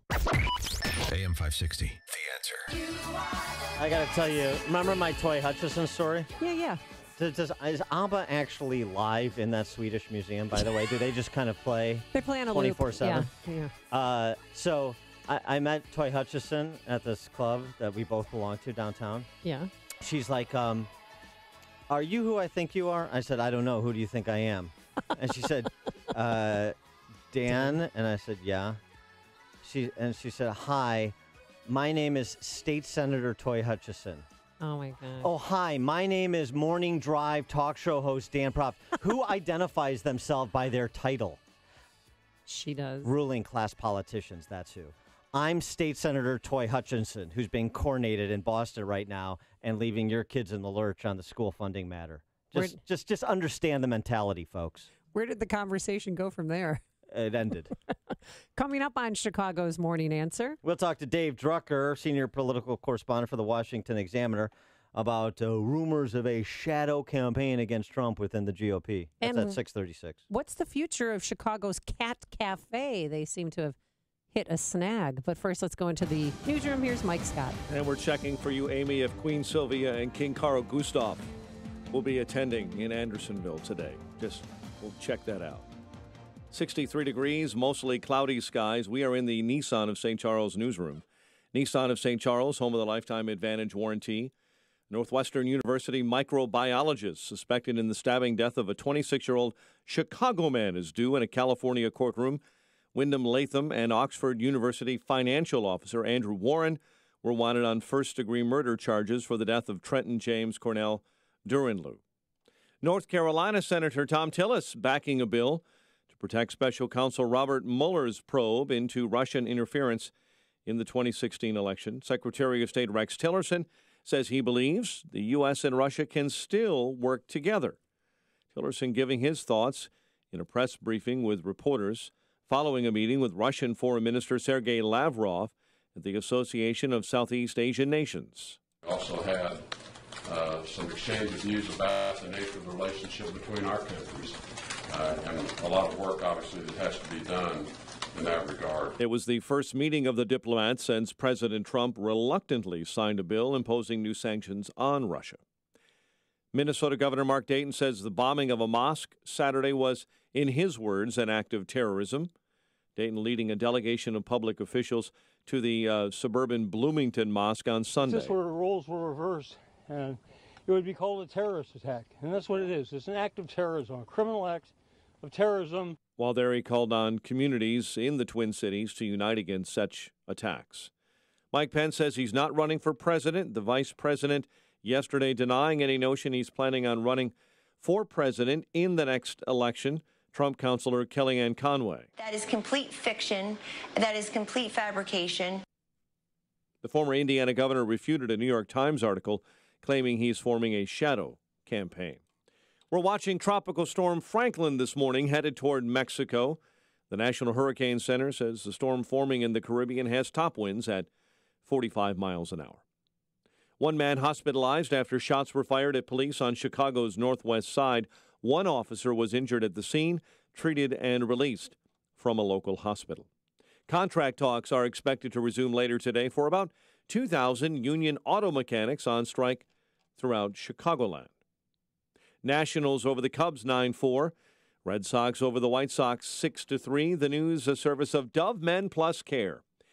Have you heard that 91% of guys that use Dove Men Plus Care antiperspirant recommend it? Dove Men Plus Care users say that it has some kind of clever formula designed to look after the pits. I guess that makes Dove Men Plus Care antiperspirant the smart choice. Pick up some at your local retailer today. 6:34 and a check of traffic and weather on the way next on AM 560. Dennis Prager puts his record to the test. The Russians were involved, but it wasn't about collusion. The president is entirely accurate. It's all been fake news. You've been bathing in it. It's all hysteria. The moment the press all maintain something, I assume it's false. I have never once in my career of 3 decades been proven wrong on this matter. The Dennis Prager Show, weekdays at 11, right before Sean Hannity at 2 on AM 560. The Answer. This hourly segment is brought to you by Papa Nicholas Coffee. Papa Nicholas Coffee, a family tradition since 1897. All that extra weight is messing with your health, your sleep, your social life, even your love life. Time to take control. I'm Dr. Frank Marticello, and that's exactly what I did. I always worked out, worked hard, and no matter what I did, I couldn't lose that weight. I then saw a picture of myself, and that's what did it. I had to search for a solution. I found the ideal method. I lost 80 pounds, opened Total Life Weight Loss, and that was 9 years ago, and I've kept it off. Listen to this. I hated being on meds needed only because I was overweight. I was tired of being tired and wearing black all the time. So I turned to Total Life Weight Loss. It was truly a life changer.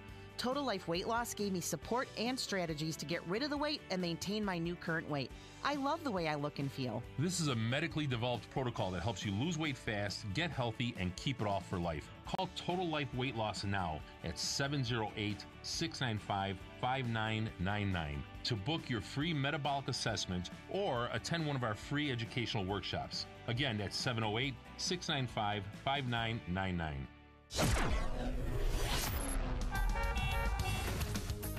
6:35. Let's get a check of the roads in the Alarm Detection Systems Traffic Center with Jim Talamonte. Thanks, Mike. On the inbound Edens, traffic is heavy from Pratt to Montrose. It's 21 minutes from Lake Cook Junction, outbound fine at 19. Inbound Kennedy, 25 minutes O'Hare to downtown, outbound 43 with the heaviest delays past Montrose. And westbound 190 is bottled up from the Kennedy to Manheim. Inbound Eisenhower, 35 minutes Thorndale to the post office. Outbound 32, Stevenson, 46 minutes, 355 for Lakeshore Drive, outbound 37. Bryan is 23 minutes, 95th to downtown. I-57, 18 minutes, I-80 to the Merge, Bishop 425. Northbound Tri-State slow from the 83rd Street toll to 75th, and from the Reagan tollway to North Avenue. The other tollways are fine, and traffic is the service of Napa Auto Parts. Top-notch engine protection from Mobil One full synthetic motor oil is back, just $5.79 a quart at any participating Napa Auto Parts store. That's Napa know-how. General States prices do not include applicable state or local taxes or recycling fees. Traffic answers when you need them most. I'm Jim Talamonte on AM 560, The Answer. Chicago's Morning Answer continues next. Your official Chicagoland weather forecast from the aircomfort.com Weather Center, providing the right climate for business since 1935. Times of clouds and sun today, a couple of showers and a high of 74. Currently 63 at O'Hare. Next news coming up at 7. Chicago's Morning Answer with Dan and Amy continues next on AM 560, The Answer. This hourly segment is sponsored by Wine Time Radio. Every Saturday at 5 p.m. on AM 560, explore the wonderful world of wine with host James Crooker and Rob Lehner. The hypocrites scatter when I shine the bright light of reason. I'm Larry Elder. Join me tonight at 7, right here on AM 560, The Answer. Good morning, Dan and Amy. Continuing to take your calls and texts about how you're going to celebrate Barack Obama Day in Illinois next year, August 4th. Raymond Barnett Facebooked me. Obama Day will be spent by me walking into small businesses and yelling at them, "You didn't build that." That's a good way to spend it. I mean, that's certainly in keeping. 312-642-5600, turnkey.pro answer line, 64636DA, turnkey.pro text line.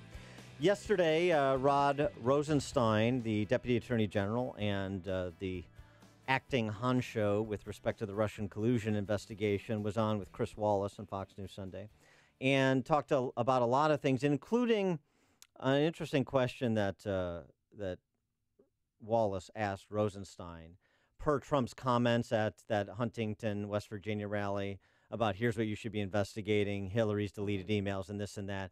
You know, do you take that as an order?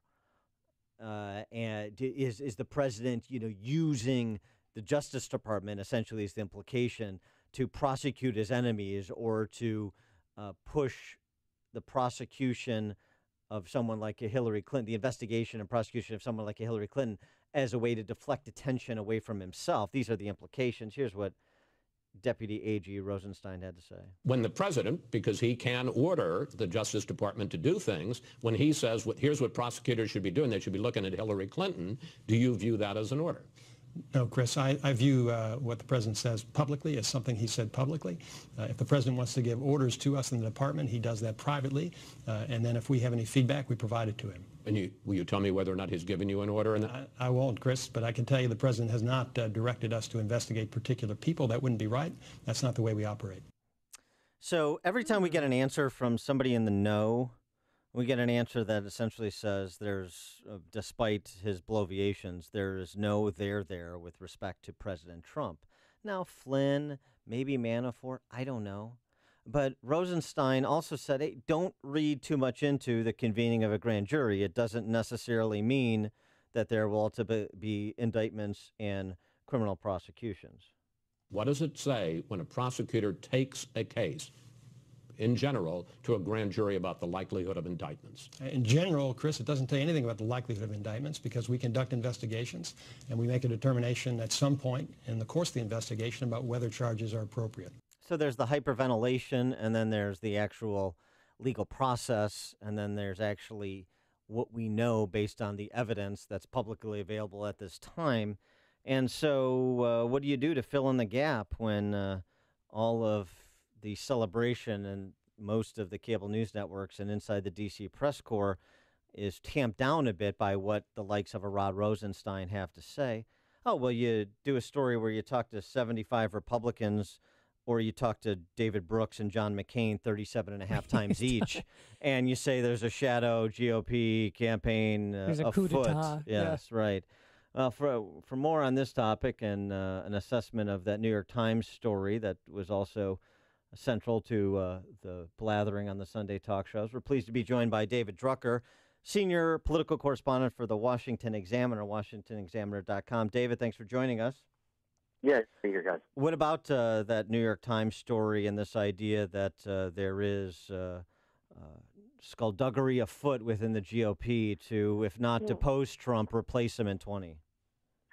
Well, I think what the story reported was that there's a lot of positioning going on for the possibility that Trump is not the standard bearer in 2020.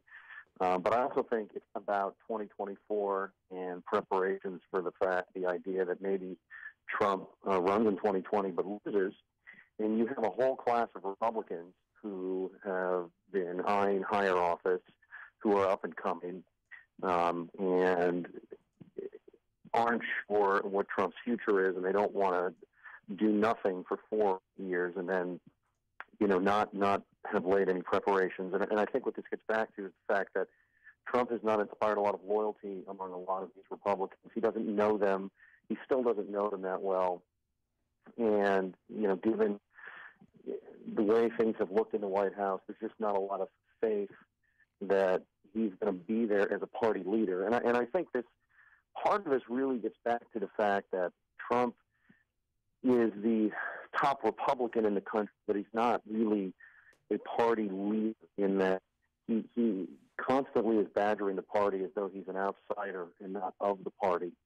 And so I think a lot of these Republicans are just taking steps to make sure that their political future is in a good position should he not be around at some point. I don't think it's about trying to depose him.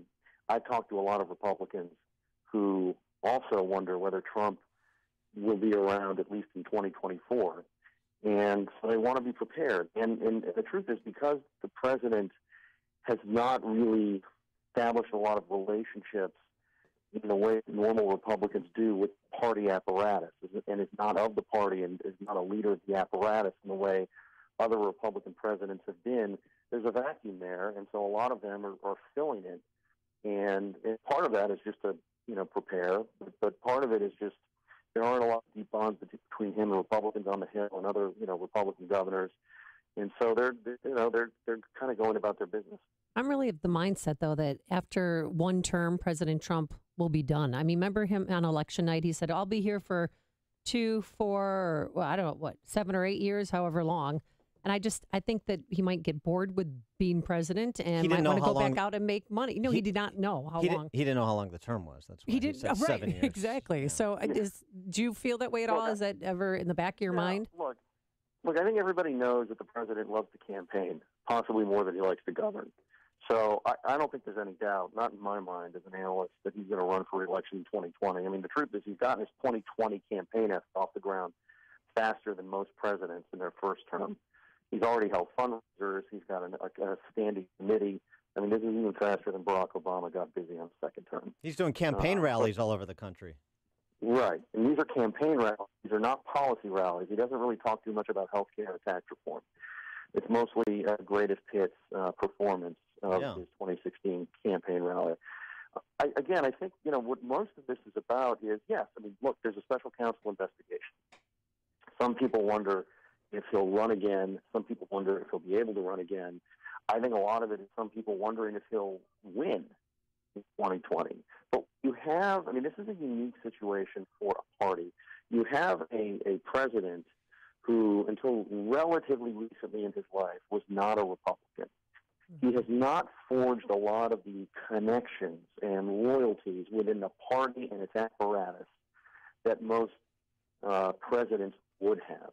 And so there's kind of a vacuum there.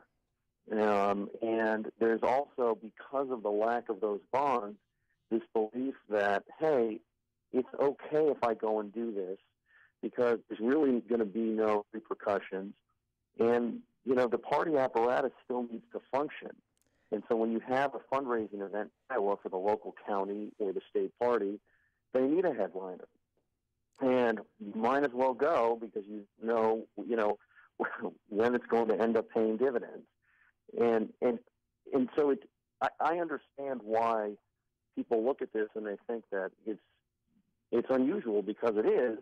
I don't think there's anything wrong with the story. I think what all the New York Times story pointed out was a lot of these facts that are just not normal, because usually a president has forged a lot of connections and loyalties, and therefore, people only go about this in a way that is okayed by the White House, as opposed to freelance. Yeah, but here's the thing about that, and you point out something that's really interesting. We have a little bit of this dynamic in Illinois. It's a bit of a double-edged sword, right? I mean, he's an outsider playing the outside game. Well, that's where the overwhelming majority of the country is, and that's how he brought in people that also weren't voting Republican or voting at all, and essentially won the day. It's a lesson for the Republican Party, not necessarily to emulate Trump specifically, but perhaps his example in some respects. But it also makes it difficult on the governance side, because all those guys inside the Beltway are used to worrying solely about, not all of them, but most of them, particularly those in safe seats, are just worried about the inside game and winning the inside game. And so it seems to me it's much less about Republican, Democrat, and much more about outside, inside. Well, I mean, there's a little something to that. What I would say is that I think the president's missed an opportunity to establish insider connections in a way that his outside game can be more effective. Because whether you're an insider, you're an outsider. If you're an outsider, the most effective outsider candidates I've ever seen have paid very close attention to insider politics, so that they have a loyal and hardworking party behind them. And they try not to, they don't always agree with the insider. They don't always agree with, whoever is in the legislature that they're working with that is of their own party.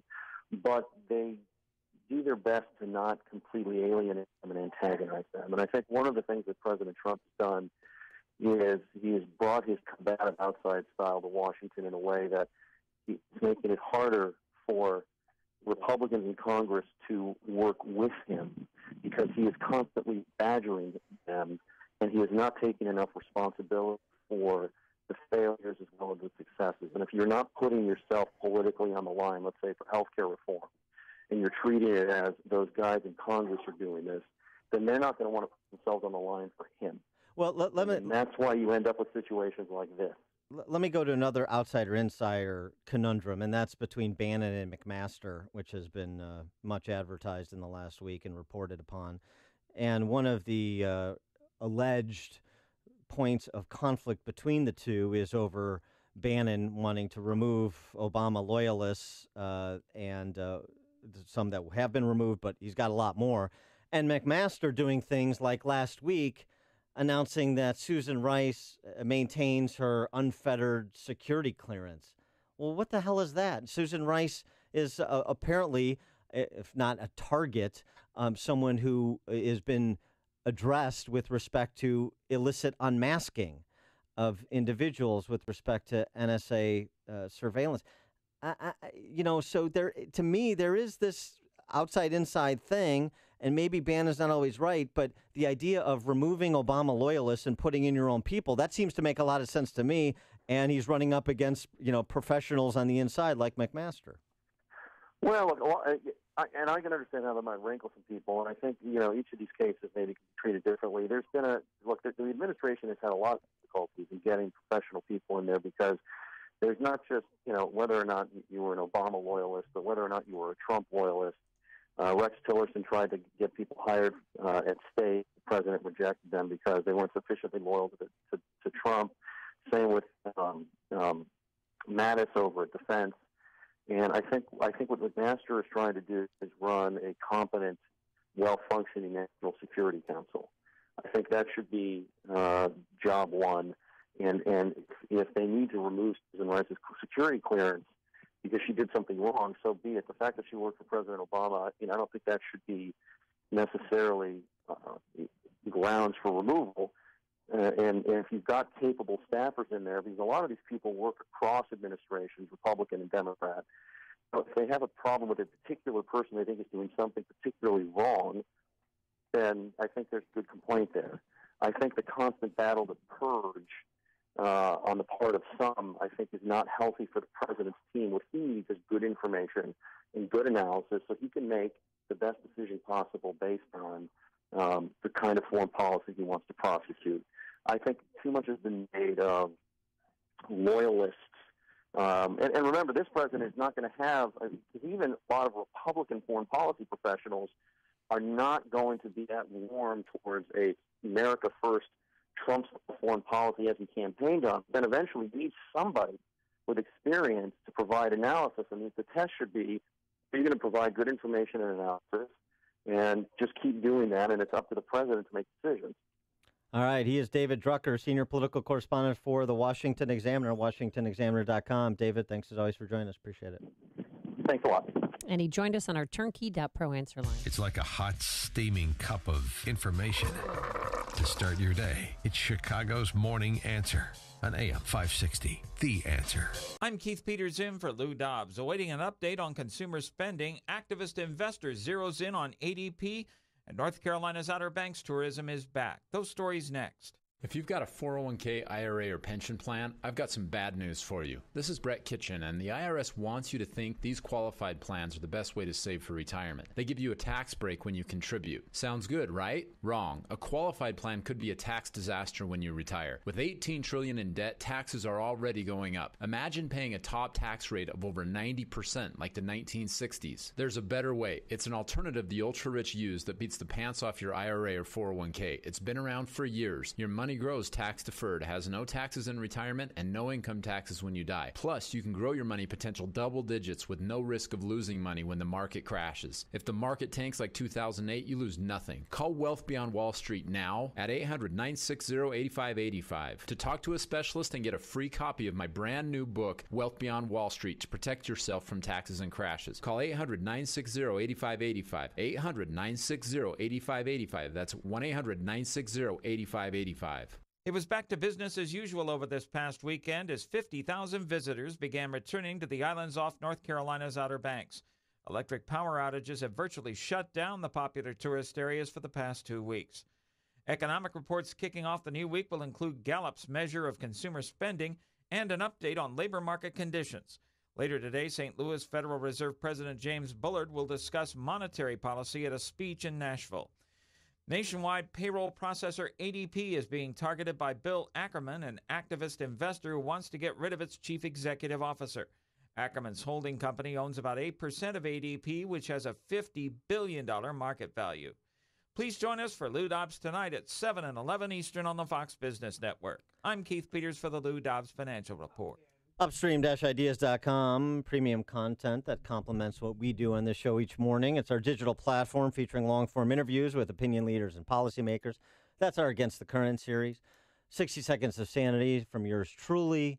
2-minute warnings from Pat Hughes' Illinois Opportunity Project about bad actors in public office in the land of Lincoln, as well as Follow the Logic, Man on the Street segments, and Heart of the Matter, our new series that features women, professional women, speaking colleague to colleague about the salient public policy issues of the day, as well as Podcast of Illinois Rising, which can be heard Sundays at 3 p.m. in these airwaves. That's our show that focuses on state policy and politics. It's all at upstream-ideas.com. Policies issued by American General Life Insurance Company, Houston, Texas. Not available in all states. For details, visit AIGdirect.com. If you're young and healthy, you don't need life insurance, right? Yeah, that's what I used to think, too, until my brother died at 38. Joe left his wife with 2 kids, a mortgage, and a stack of bills she couldn't pay. Mary had to sell the house and move everybody into this tiny 2-bedroom apartment just to make ends meet. I never want to do that to my wife, so I got life insurance.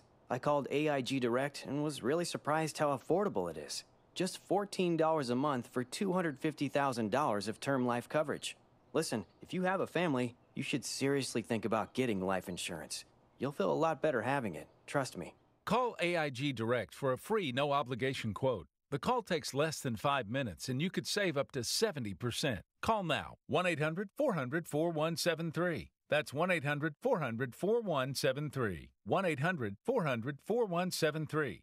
Acme Home Insurance. Yes, I'd like to make a claim. What are you wanting to claim, sir? My air conditioner broke down. Sorry, but your home insurance doesn't cover air conditioner breakdowns. So what do you cover? Home damage from things like earthquakes, volcanoes, a zombie apocalypse. A zombie apocalypse? But that'll never happen. But if it did, you'd be covered, sir. But not my air conditioner? I'm afraid not. But his air conditioner could have been covered with a home warranty from American Home Shield, plus major components of 20 other home systems and appliances, like his electrical system, plumbing, refrigerator, and more. For valuable free information, call 1-800-300-3861.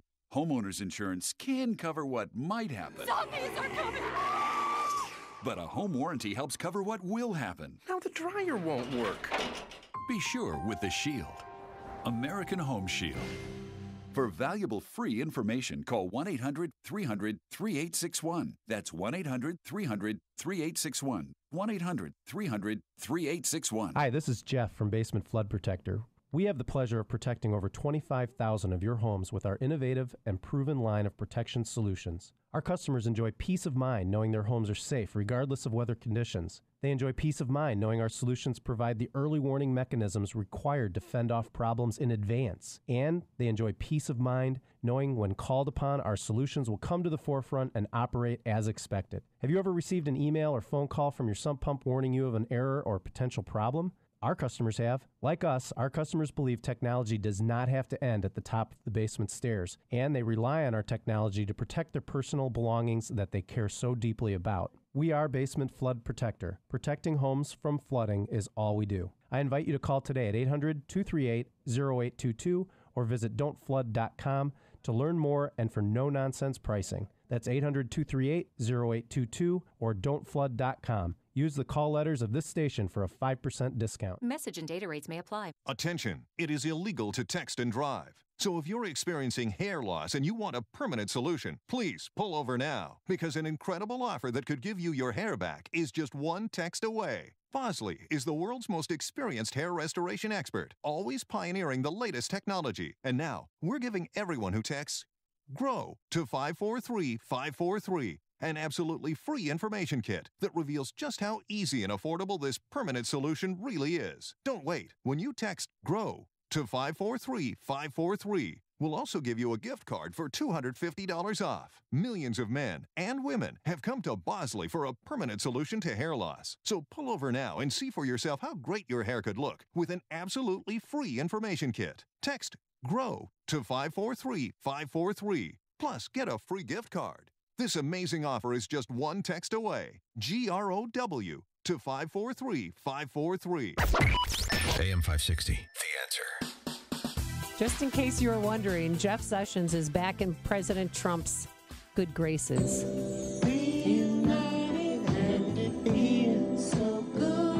Sing it, Herb.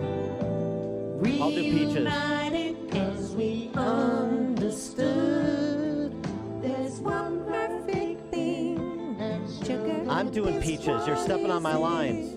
Oh, go that high then. Both are so excited 'cause we're reunited. Hey. And that's what they were singing, duet, after Trump tweeted, after many years of leaks going on in Washington, it's great to see the AG taking action, exclamation point, for national security, the tougher the better, exclamation point. How about it? He just on Friday came out and said, you know, the government can't be effective without leaks. It's incredibly damaging. Stop leaking. So he's back, man. Nice. Southern strong, man. Jeff Sessions, just a second. First, let me say that I strongly agree with the president. See? It's nice to see that those guys got back together. I hope those two kids can make it. Coming up on Chicago's Morning Answer. We'll talk to Andy McCarthy, former federal prosecutor, about what Rod Rosenstein had to say on Sunday at 7:07. But first, here's Mike Scott. A Northwestern professor charged in a Chicago murder is due in a California court. WIND Chicago News Time, 7. Is bigger and stronger than ever. I'm Dave Anthony, Fox News. That's what the president claims in his series of tweets this morning, citing his recent big rallies and what he sees as his successes in office, taking more shots at fake news and fake polls.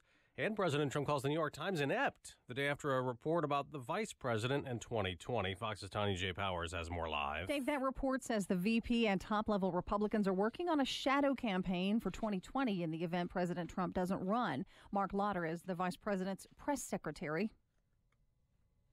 He says his singular force is on making sure the president's agenda is reenacted and that the president is reelected in 2020. He says that's the vice president's focus. Now, Vice President Pence, his staff says he is doing some campaign events this fall, but they're for the president. Dave. Tanya, Secretary of State Tillerson is at an Asian summit in Manila after new UN sanctions this weekend on North Korea over its recent missile tests. The next steps, obviously, are to see that the Security Council resolution sanctions are enforced by everyone. North Korea is angry. On state-run media, a North Korean anchor reading a message to the world. 우리의 국가와 인민을 상대로 저지르고 있는 Calling the sanctions a villainous illegal action and violation of their sovereignty and vowing retaliation, quote, thousands-fold. Fox's Griff Jenkins. A police officer shot dead in Clinton, Missouri late last night. It happened after a traffic stop. The gunman then fled, and there's a manhunt for him this morning.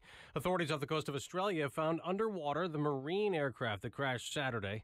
3 U.S. Marines still missing but are not expected to be found alive. Chicago will never relinquish our status as a welcoming city. Mayor Rahm Emanuel ready to file suit today against the Justice Department over the threat to withhold grant money if Chicago, a so-called sanctuary city, does not cooperate fully with federal immigration agents.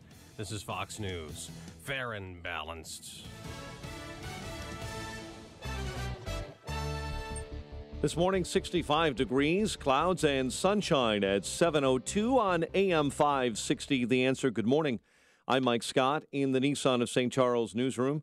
Nissan of St. Charles, home of the Lifetime Advantage warranty. And here are the stories we're following this morning on WIND Chicago. A Northwestern University microbiologist suspected in the stabbing death of a 26-year-old Chicago man is due in a California courtroom today. Wyndham Latham, along with Oxford University financial officer Andrew Warren, were wanted on first-degree murder charges in the death in Chicago of Trenton James Duranlew. His body found July 27.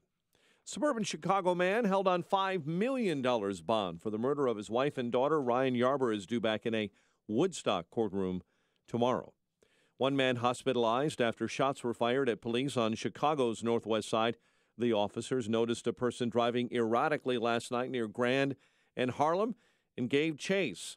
The suspect then crashed near Ashland and Fullerton. The man arrested and taken to Illinois Masonic Medical Center. Chicago will be filing a lawsuit this morning against the Justice Department over its efforts to block funding for so-called sanctuary cities. Mayor Emanuel spoke out yesterday at City Hall. Chicago will not let our police officers become political pawns in a debate.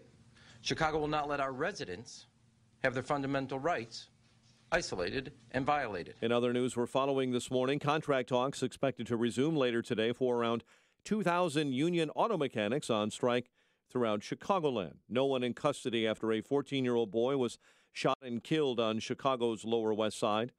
An investigation is underway after a 4-year-old boy accidentally shot himself to death over the weekend in northwest Indiana.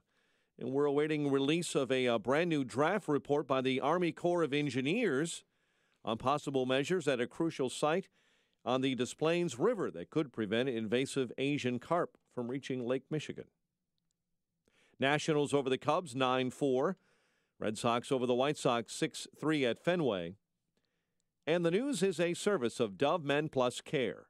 Did you hear that 91% of guys that use Dove Men Plus Care antiperspirant recommend it? Dove Men Plus Care users say that their armpits are not the worst thing at the gym anymore. Make the locker room a better place and pick up some new Dove Men Plus Care for your gym bag at your local retailer.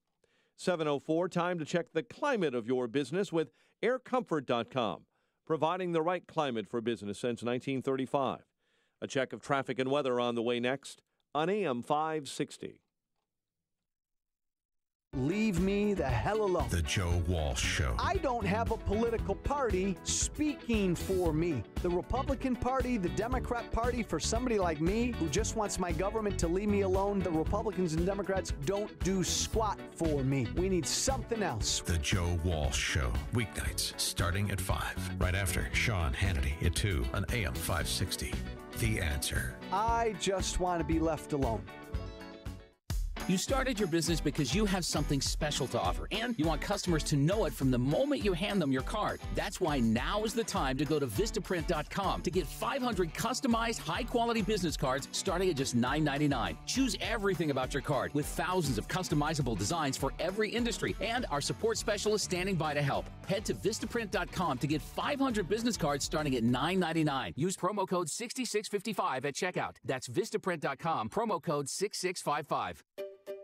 Finding great people to hire can be like, well, trying to find a needle in a haystack. It's time to try ZipRecruiter, where 80% of jobs get a qualified candidate in just one day. How? Using powerful technology, ZipRecruiter matches your job to the right candidates fast. So, while other companies might deliver a lot of hay, only ZipRecruiter finds you the needle in the haystack. And right now, you can try ZipRecruiter free. Just go to ZipRecruiter.com/free for your free trial. ZipRecruiter.com/free. 7:06. Let's check the roads in the Alarm Detection Systems Traffic Center with Jim Talamonte. Thanks, Mike. On the Edens Expressway inbound, it's heavy from Devon to the junction. 22 minutes. Lake Cook to Montrose, outbound 20. Inbound Kennedy running 30 minutes from O'Hare to downtown, but outbound 52 minutes. And it's still heavy on westbound 190 approaching the terminal area at O'Hare. Inbound Eisenhower delays start at 25th. 40 minutes from Thorndale to downtown. Outbound 38. Inbound Stevenson. 52 minutes, 355 to Lakeshore Drive, outbound 43. Ryan is 24 minutes, 95th to downtown. I-57, 18 minutes, I-80 to the Merritt, Bishop 423. Southbound Tri-State, heavy 2 into the Adams Tollway with a crash on the right shoulder. Northbound delays from Southwest Highway to the 83rd Street Toll after a crash. And from the Reagan Tollway to North Avenue, northbound Veterans Memorial, little heavy, Army Trail to 290. Their tollways are good, no delays to report on I-80 or in Northwest Indiana. Traffic answers when you need them most. I'm Jim Talamonte on AM 560, The Answer. Chicago's Morning Answer continues next. Your official Chicagoland weather forecast from the aircomfort.com Weather Center, providing the right climate for business since 1935. Here's our meteorologist, Kevin Snyder. Today, clouds and sun with a couple of showers, high 74. Tonight, mainly clear, low 58. Tomorrow, mostly sunny and warmer, high 82. Partly cloudy night, low 62. Some sun Wednesday, high again 82. I'm Kevin Snyder on AM 560, The Answer. 63 at O'Hare, next news 7:30. And Chicago's Morning Answer with Dan and Amy continues next on AM 560, The Answer. This hourly segment is brought to you by Advanced Planning Advisors, bringing you Smart Money Talk with Mike Moylan and Rob Curvin, Saturday mornings at 6.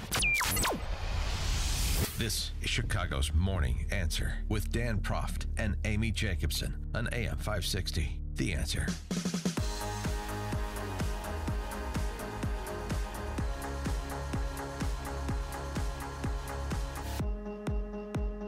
Good morning, Dan and Amy. And as it pertains to the Russian collusion investigation and where it may go and what, if any, limits there are on it, Rod Rosenstein, the deputy AG and the acting overseer as it pertains to that investigation and Bob Mueller, the special counsel's work, was on with Chris Wallace on yesterday. And he had this to say about a much discussed topic recently, the scope of Mueller's investigation and whether it is limited in any substantial way. Chris, the special counsel is subject to the rules and regulations of the Department of Justice, and we don't engage in fishing expeditions. Now, that order that you read, that doesn't detail specifically who may be the subject of the investigation, right, because we don't reveal that publicly. But Bob Mueller understands, and I understand the specific scope of the investigation, and so, no, it's not a fishing expedition. I understand it's not a fishing expedition, but you say any matters that arose or may arise directly from the investigation. In the course of his investigation of the issues that he is looking at, if he finds evidence of a crime, can he look at that? Well, Chris, if he finds evidence of a crime that's within the scope of what Director Mueller and I have agreed is the appropriate scope of his investigation, then he can. If it's something outside that scope, he needs to come to the acting attorney general, at this time me, for permission to expand his investigation. But we don't talk about that publicly, and so the speculation you've seen in the news media, that's not anything that I've said. It's not anything Director Mueller said. We don't know who's saying it or how credible those sources are.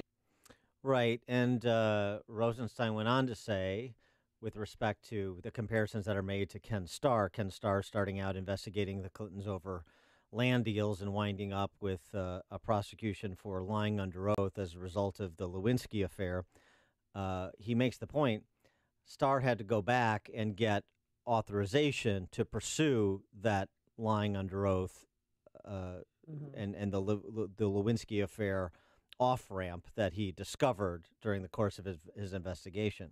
So does that satisfy us in terms of legitimate parameters for the investigation as well as oversight and thus potential restraint from DOJ on Mueller? Well, why don't we get an expert opinion on that? And we happen to have one. He is Andy McCarthy, former U.S. attorney and now a contributing editor over at National Review, where he writes on these topics in great detail and with great insight. Andy, thanks so much for joining us. Appreciate it. Thanks, Dan. Amy, how are you? Great. So what about Rosenstein's comments about the boundaries for Mueller? Does that satisfy any concerns you have about so-called fishing expeditions?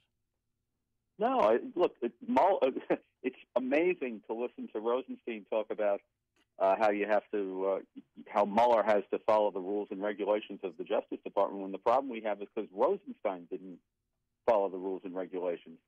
You are supposed to have a basis for a criminal investigation before you appoint the special counsel. You're not supposed to appoint a special counsel for something that's not a criminal investigation, which is what Rosenstein did, and then turn him loose to try to find crimes that are related to that investigation. So the problem isn't that the problem isn't whether Mueller needs to come back to get any original jurisdiction. The problem is that Rosenstein didn't fix his jurisdiction in a concrete manner consistent with the regulations in the first place. So my quarrel with this continues to be that you're supposed to have the criminal investigation basis first, and then you appoint the special counsel. You don't appoint a special counsel and tell them, go on ahead and see if you can find a criminal basis for something. So it seems a little bit like a witch hunt. Well, witch hunt is Trump's term. It's not mine. I mean, witch hunt says something to me about Mueller's motivation that I don't think there's evidence for. The fact that I think that this has been set up in a really screwed up manner doesn't mean that I think that Mueller is so determined to make a case against Trump that he'll do everything possible to do that. I could turn out to be wrong about that. It may turn out to be more like a witch hunt.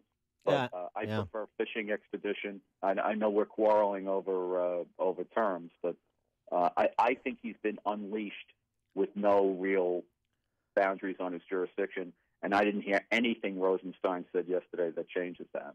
Oh, well, witch hunt is a term that Alan Dershowitz, liberal con law professor, formerly of Harvard Law, has also used with respect to this, just because every time you ask a pertinent question to the party that would know, you get an answer that's exculpatory, at least as it pertains to the president. Rosenstein was asked by Wallace yesterday about has the president directed you to investigate any individual specifically, because of his rhetoric on the campaign trail about they should be looking at Hillary's deleted emails. And Rosenstein said, no, he hasn't. It wouldn't be appropriate. We don't operate that way. No, he hasn't. We had Comey and McCabe testifying in the Hill. Has the president or anybody else tried to obstruct your investigation? No, they haven't.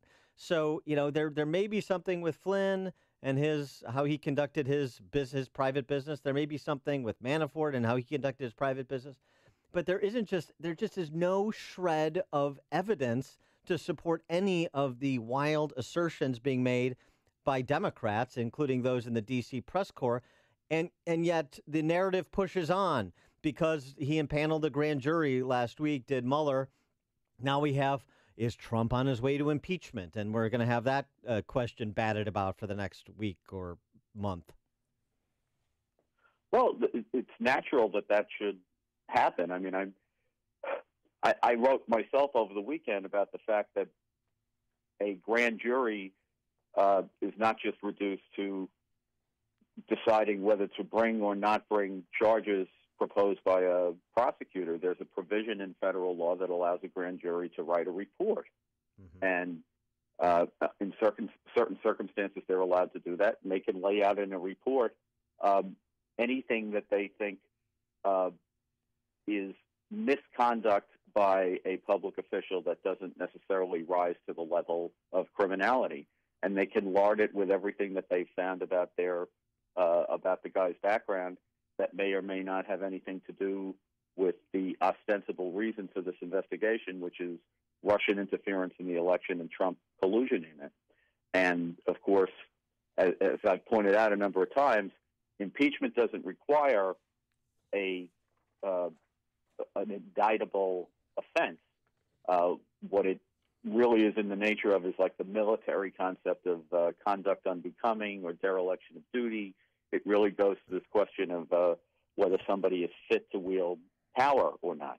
Now, understand, I am not proposing that they should do this, but if I were representing Trump, I'd want to know, how bad could this get, or where could this all go? Yeah. And they could easily have a grand jury report that gets submitted to Congress and becomes the basis for impeachment proceedings, particularly if the Democrats advance in the 2018 midterms. I think we ought to have our eyes open that that's where this could be headed. Does it give you great pause knowing that this grand jury was convened in Washington, D.C., where 94% of the people voted for Hillary Clinton? It does. I don't really worry about that kind of stuff, Amy, because first of all, it's the president and it's it's political Washington, so the venue of Washington is likely to be appropriate. Secondly, a grand jury is not like a petit jury. You only need to get a majority of 23 people to file charges. And third, if ultimately charges did get filed, I don't expect that to happen. But if it did happen, all those things could be challenged at that point. You could challenge the composition of the grand jury. You could challenge whether venue was proper there. I'm much more concerned about the lack of parameters on the investigation than I am concerned about where the investigation takes place, because if there's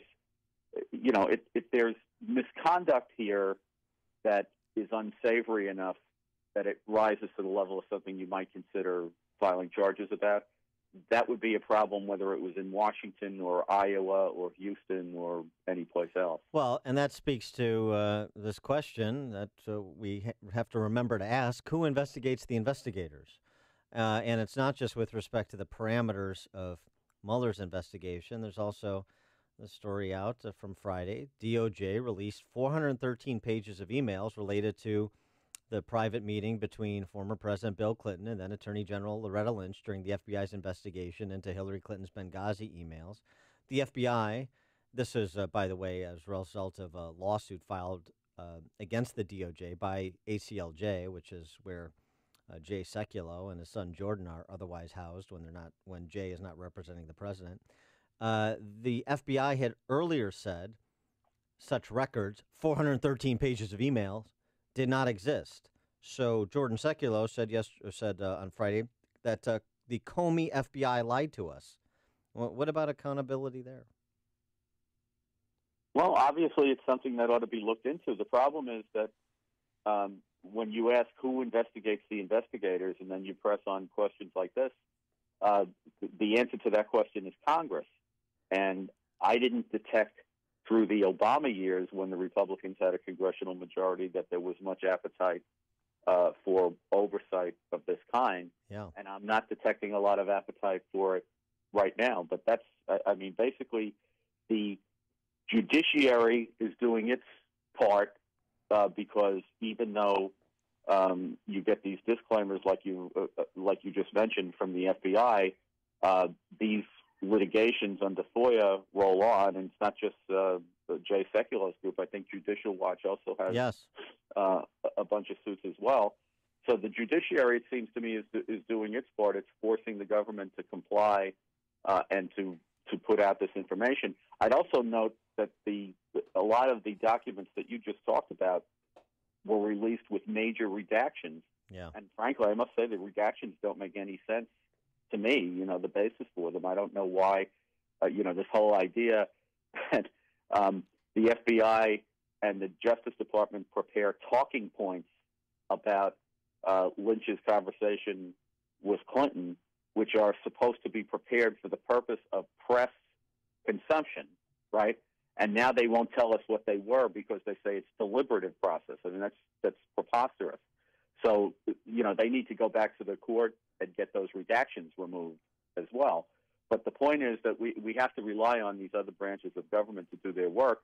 I think the courts are doing a good job, but Congress seems somnolent to me. Yeah, and the lawlessness of law enforcement agencies is sort of a threat to liberty, I'd say. Well, look, power can always be abused, no matter who has it, and whenever it is abused, and the institutions that are in place to check it don't do their jobs, then it's a threat to liberty. People don't realize that the genius of the Constitution, the genius of the framers, is this whole idea not only of separation of power, but incentivizing the different branches to check each other. Yeah.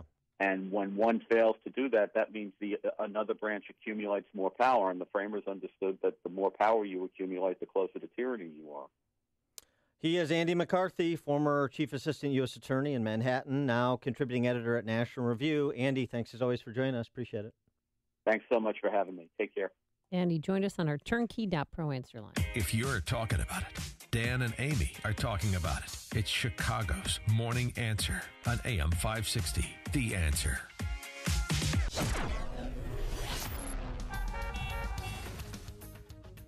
Coming up next, there's a new T-shirt with an old symbol that's creating controversy. But first, here's your forecast. Today, some clouds and sun. We'll have a couple of showers, mainly south of the city, just passing showers. A high today of 74 degrees. Tonight, clear, a low of 58. And tomorrow, plenty of sunshine and warmer, more summer-like conditions, a high of 82 degrees. Let's get into our Alarm Detection Systems Traffic Center.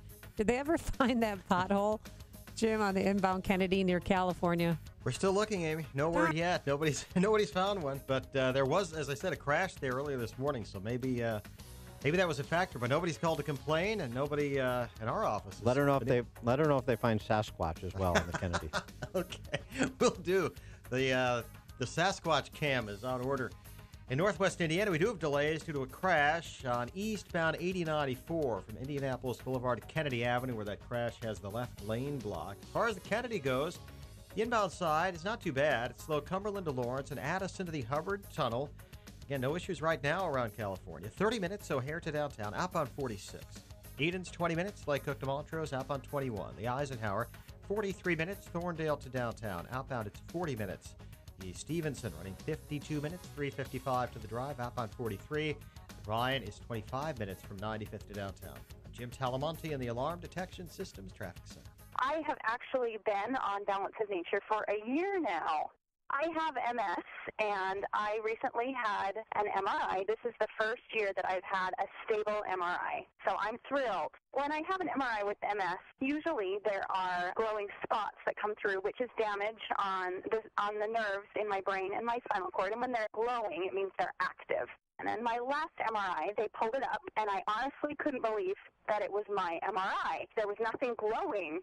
And in fact, the dark spots were shrinking. They were healing. And the doctor actually said to me, I think we're in remission. I was so happy.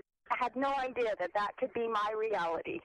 Take Dr. Howard's Health Challenge and find out how to get 2 free sets of fruits and veggies. We'll even ship them to you free. Call now for details. Call 1-800-2468-751 or go online to balanceofnature.com. Use promo code Chicago. When you have sleep apnea, traveling can be a real drag because you have to drag your big, bulky home CPAP device with you everywhere you go.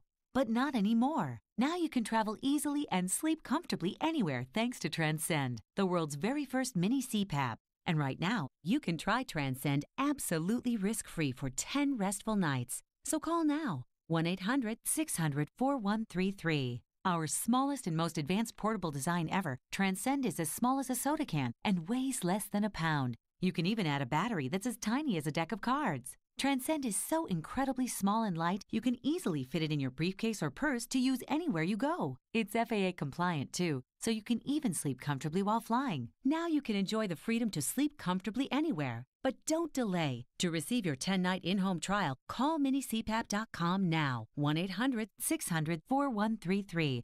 Again, that's 1-800-600-4133. If your roof is needy, if your roof is leaky, Call Grumweedy. if your roof isn't right after it's stormy and shingles are curly, Call Grumweedy. If your roof is looking needy, call Crumweedy. This is Mark Olson of Crumweedy. And I'm Greg Olson from Crumweedy. We are a third-generation family-run business. We've been doing Chicagoland roofs since 1953. You really can't do that unless you do really amazing roofs. We share the same conservative values as you, and we really want to do your roof. Here's what you can expect. First, no high pressure. You make the choice. Whatever option you choose, count on getting a roof that lasts at a fair price. You see, application is really the key. We follow the manufacturer's specifications so your warranty is intact. You know, a lot of companies don't do that, and that could really void your warranty. No horror stories here. The roof you need that will fix your problems. When your roof is needy, Call Grumweedy. for your needy roof, go to myroofisneedy.com. myroofisneedy.com. Hey guys, Ken here from the hit podcast Today's Growth. We all know increasing revenue's tough, but did you know that 100% of main sources of income fail? The odds are 100% that your current main source of income will someday no longer exist. 439 of 1955's original Fortune 500 are no longer around, yet their industries and even their product lines still thrive. What happened to these companies? Simple. They didn't believe that 100% of main sources of income fail. They never added a second revenue model. For years, my friends at Income Store have helped both households and businesses build second, third, and even fourth revenue streams. When it comes to helping people create their next revenue model, both Forbes and Inc. recommend Income Store as a can't miss. Could your household or business use an additional revenue model that doesn't solely depend on you? If so, you need to check out IncomeStore.com. That's IncomeStore.com. Go to incomestore.com today. That's incomestore.com. Have you racked up more than $10,000 in credit card debt? Are you barely getting by making minimum payments? You should know. The credit card companies are tricking you into thinking there's no way out. Credit card companies would rather you didn't know that there are ways you can become debt-free and you don't have to pay the entire amount you owe. There are debt relief programs that help people like you escape overwhelming credit card debt. National Debt Relief has helped tens of thousands of people just like you reduce more than $500 million of debt. National Debt Relief has helped so many people, they're A-plus rated by the Better Business Bureau. You don't have to declare bankruptcy or take out a consolidation loan. You have the right to settle your debt for a mere fraction of what you owe. Reduce a portion of your debt now. Call National Debt Relief at 800-518-4020. 800-518-4020. That's 800-518-4020. AM 560, The Answer. What do you think? Can you redefine the meaning of the swastika? I guess if the hammer and sickle is the symbol of the modern Democrat Party, then the swastika could be turned into a symbol of peace and Zen and love, right? Yeah, I saw that. Those are the new T-shirts. So it's a swastika and a rainbow color background that says peace underneath, right? Yeah, Teespring is the U.S.-based company that's making and selling these T-shirts and sweatshirts. The Who would ever wear? You couldn't wear that to Chicago Public School. I can tell you that much. We explore boundaries. We push them forward, the company wrote as a description for its project. Let's make the swastika a symbol of love and peace. Together we can succeed, noting that pre the Third Reich, the swastika was an ancient sign used by Hindus and Buddhists, carrying positive associations about good fortunes. Well, that symbol got hijacked, and it cannot go back ever. Well, that's exactly what the Israeli Jewish Congress I'm sure he has. said. It may have been a symbol of peace. Arsen Ostrovsky, who's a pro-Israeli activist. That most certainly is not what it is primarily associated with today. Yes, I think that is a point that we can all concede. And they're trying to be hip, too, with the new neon colors, that are coming back. Yeah. The Jews, Ostrovsky went on to say, it's not only highly naive, but grossly offensive. What's next? Using ISIS, the ISIS symbol, the black flag, to promote gender equality. Yeah, this is just part of a redefinition. You redefine the language, you redefine the world. So the left continues to do it with inoffensive words and with offensive words and symbols, because anything goes with the left when you're trying to destroy culture and rebuild it in your own secular humanist, according to your own secular humanist vision. And that's what this is a part of. And Mr. Ostrovsky is exactly right. And I can't wait to see the first person bold enough to wear who's gonna wear that? swastika T-shirt that says peace Yeah. or Zen. Good luck with that out in the actual real world outside of the Anywhere production in the facility. world, they're going to get the look. They're going to get the stink eye. Well, coming up on Chicago's... At best, they're going to get the stink eye. Coming up on Chicago's Morning Answer, the latest on the school funding bill. Will schools start on time? We'll get the latest from State Rep Genie Ies. And Pope Francis says it's terrible that children are taught they can choose gender. And Genie Ies got in trouble for saying as such. It's all at 7:37. But first, into the newsroom we go. Here's Mike Scott. Clouds and sun, 65 degrees in the Nissan of St. Charles Newsroom. Nissan of St. Charles, home of the Lifetime Advantage warranty. A Northwestern University microbiologist suspected in the stabbing death of a 26-year-old Chicago man is due in a California courtroom today. Wyndham Latham, along with Oxford University financial officer Andrew Warren, were wanted on first-degree murder charges. The body of Trenton James Cornell Duranlew was found July 27 in a high-rise apartment in Chicago. Latham and Warren were then fugitives for more than a week before separately turning themselves in to California authorities. Dozens recovering from injuries after an EF2 tornado tears through Tulsa, Oklahoma. National Weather Service confirms that EF2 touched in Midtown Tulsa with winds over 100 miles an hour. President Trump touting the UN decision to slap more sanctions on North Korea, that after completing a call with President Moon of South Korea. Vice President Mike Pence stressing that rumors he's planning to run for president in 2020 are just that, rumors. Pence slamming a New York Times piece. Trump counselor Kellyanne Conway says Pence is doing a great job as vice president. Vice President Pence is a very loyal, very dutiful, but also incredibly effective vice president, an active vice president. Pence called that report disgraceful and offensive. Those calling for peace in Baltimore may be down, but they say they are not defeated.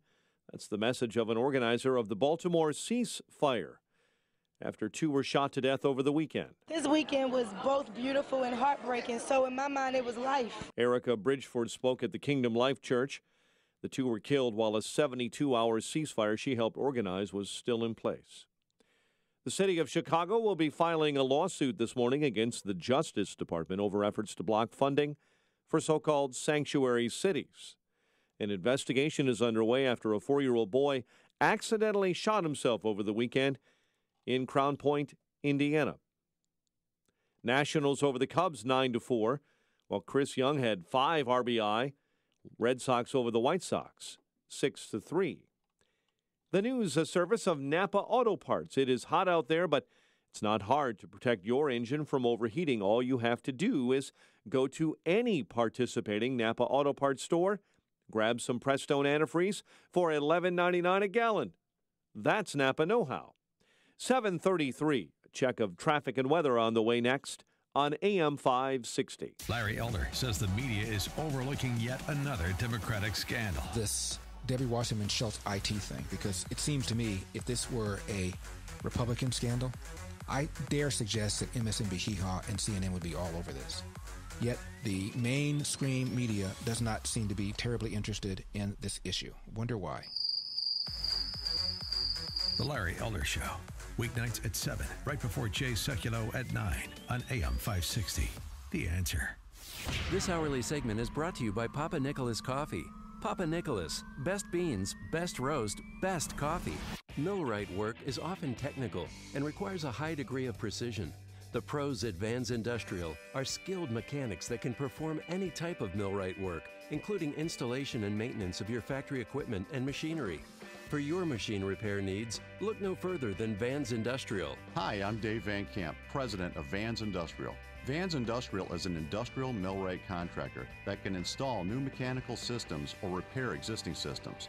Our services include repair of bearings, shafts, shiv alignments, as well as installation of conveyors and bucket elevators. Our team of trained mechanics will respond to your emergency calls 24/7, keeping your systems operational.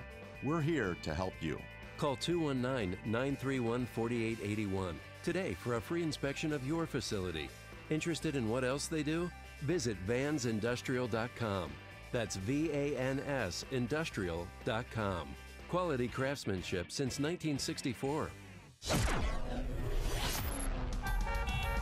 7:35 and a check of the roads in the Alarm Detection Systems Traffic Center. Here is Jim Talamonte.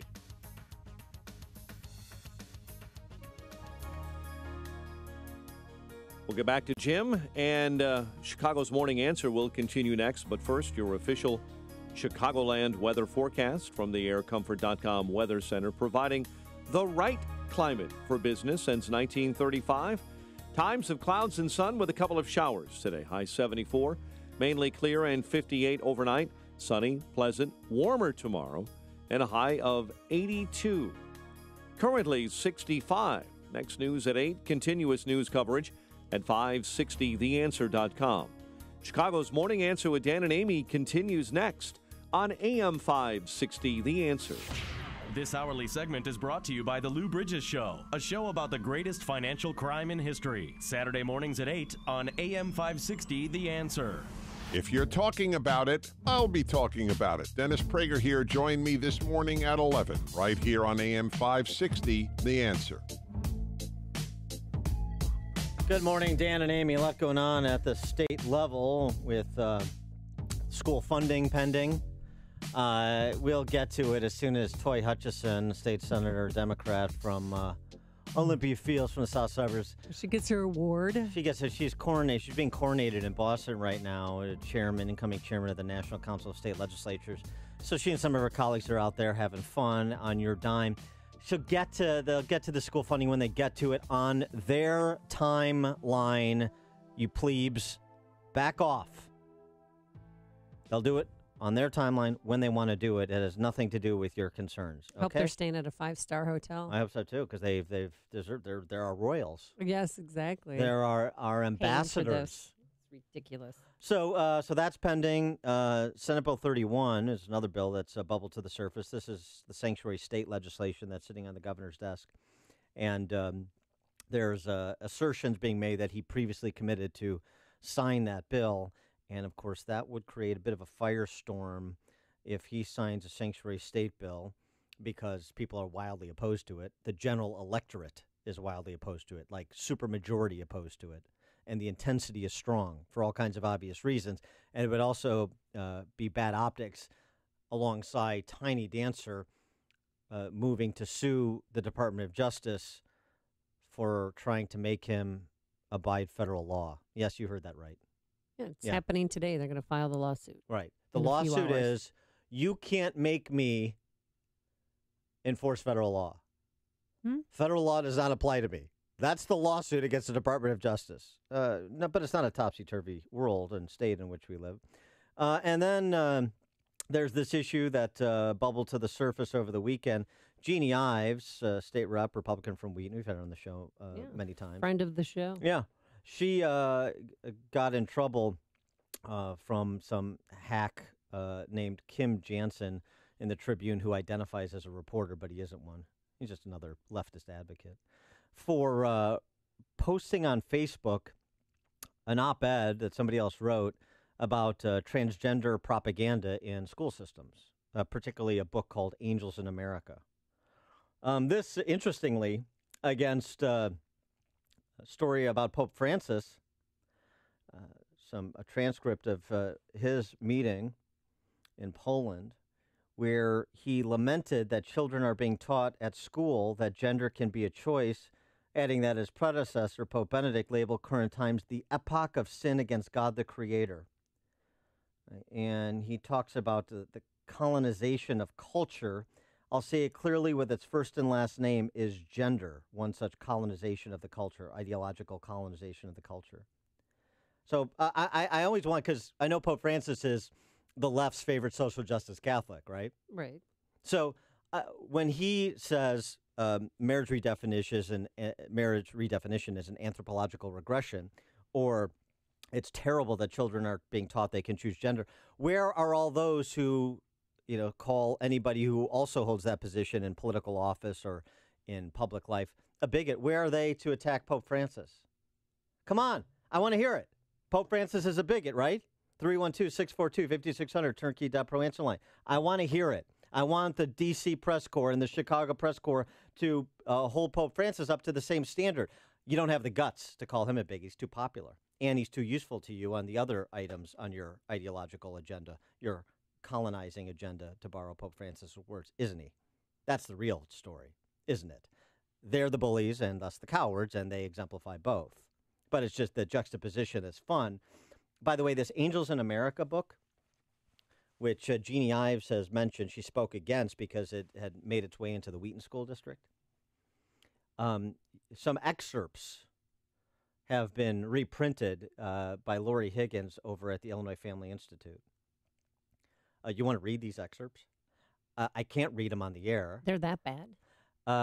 This is a script for. I mean, some of the exchanges are much worse than anything in 50 Shades of Grey. In terms of graphic quality, and also the use of. I mean, and I'm not saying ban books because they have racial epithets in them. I don't want to go banning Huck Finn or anything like that. I don't ban books at all. But there's a difference between banning books and including them in the curriculum.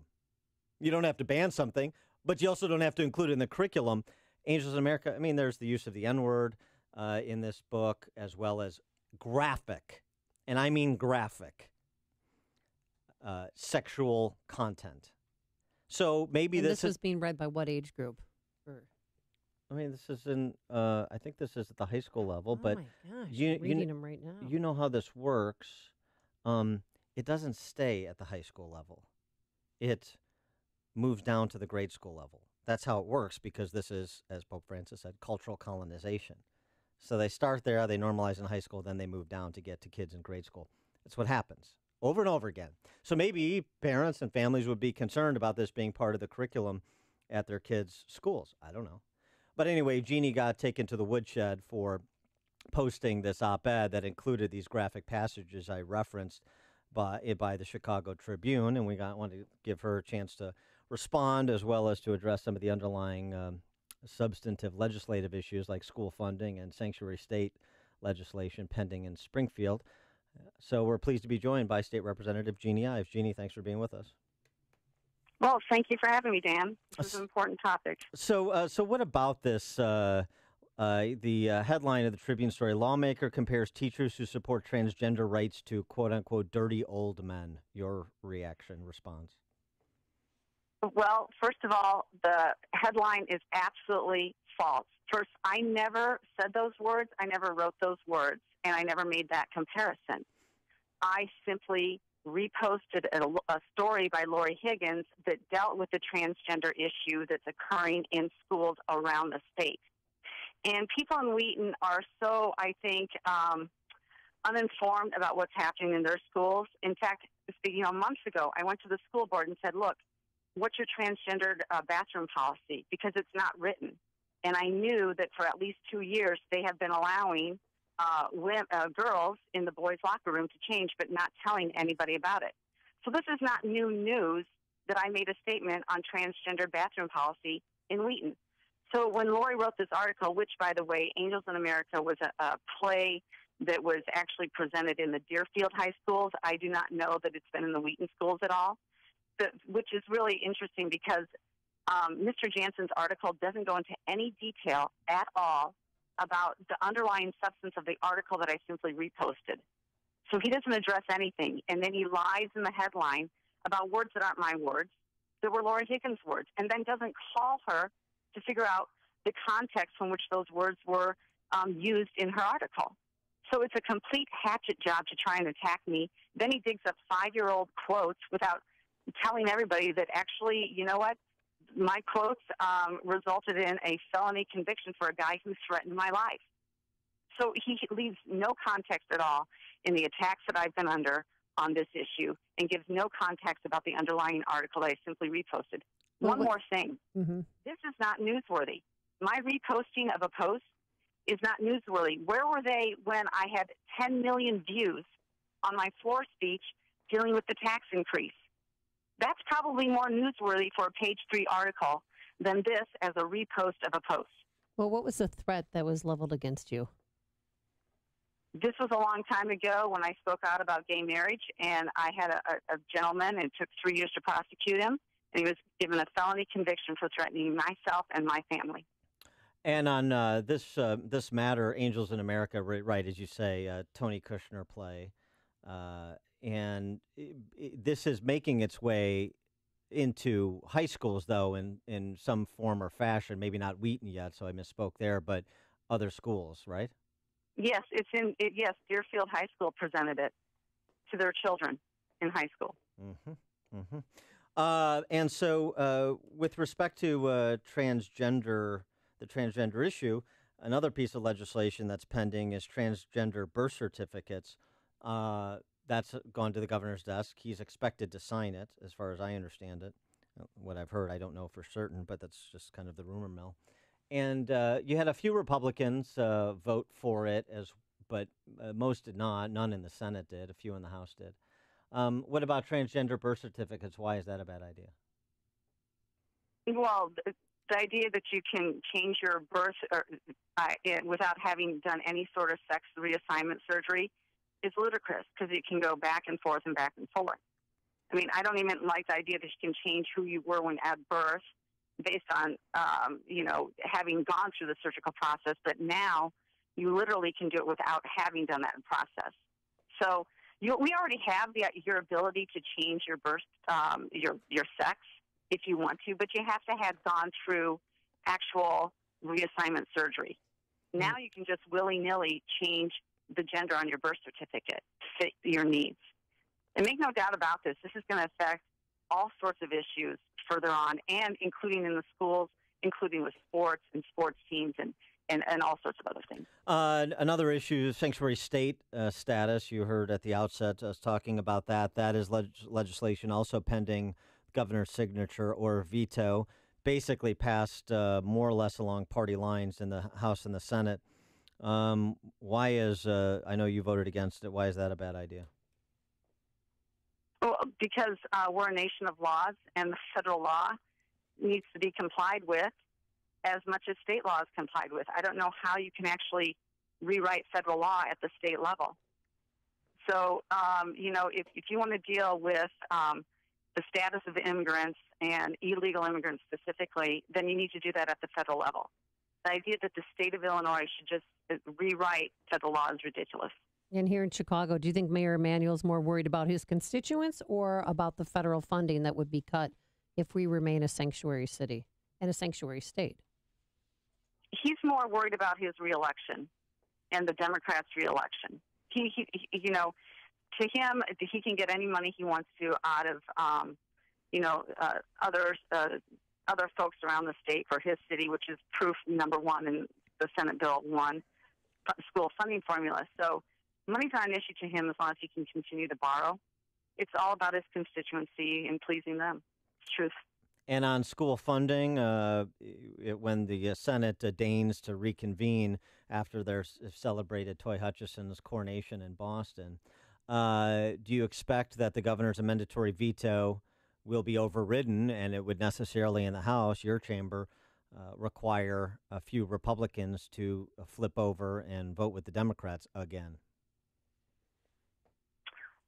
I really hope that my colleagues hold together on Senate Bill 1 and not overriding it. I mean, they need 4 Republicans to join the Democrats to override Governor Rauner's very, surgical mandatory veto of this horrible legislation, which I don't support in any form.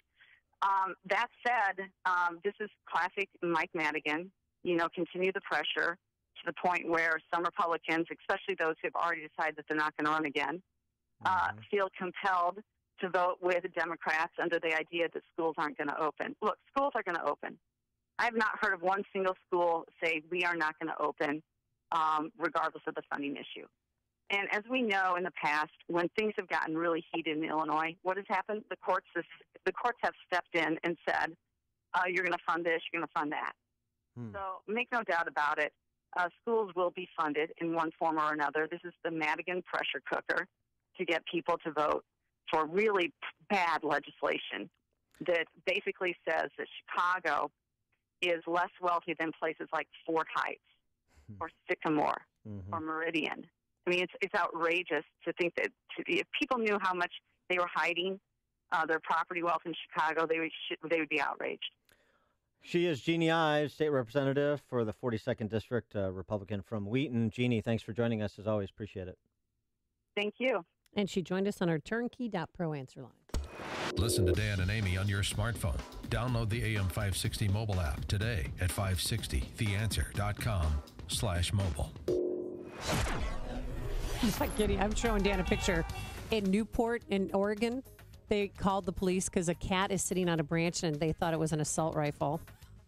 I'll tweet it out. I mean, really. Could have been Toonces. I mean, if he could drive, he could operate an assault rifle. Forecast for today. Clouds with some sun by this afternoon. A passing shower mainly south of the city. A high today of just 74 degrees. And tomorrow, oh, what a difference a day will make. It'll be beautiful around here. Mostly sunny, a lot warmer, a high of 82. Into the Alarm Detection Systems Traffic Center we go. Here's the one and only Jim Telemonte. Thanks, Amy. Thanks, Dan. Southbound Tri-State, we got delays from 2E to the Adams Tollway with a crash on the right shoulder. Northbound, very slow. Harlem to LaGrange Road. There's a stall in the right lane.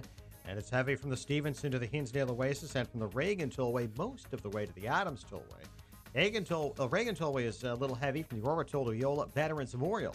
Delays from the Valton Toll to the Reagan Tollway, then from the Army Trail Toll to 290. Edens is 19 minutes. Lake Hook to the Junction, outbound 22. Kennedy, 32 minutes. O'Hare to downtown, outbound 43. The Eisenhower's, 42 minutes. Thorndale to downtown, outbound 45.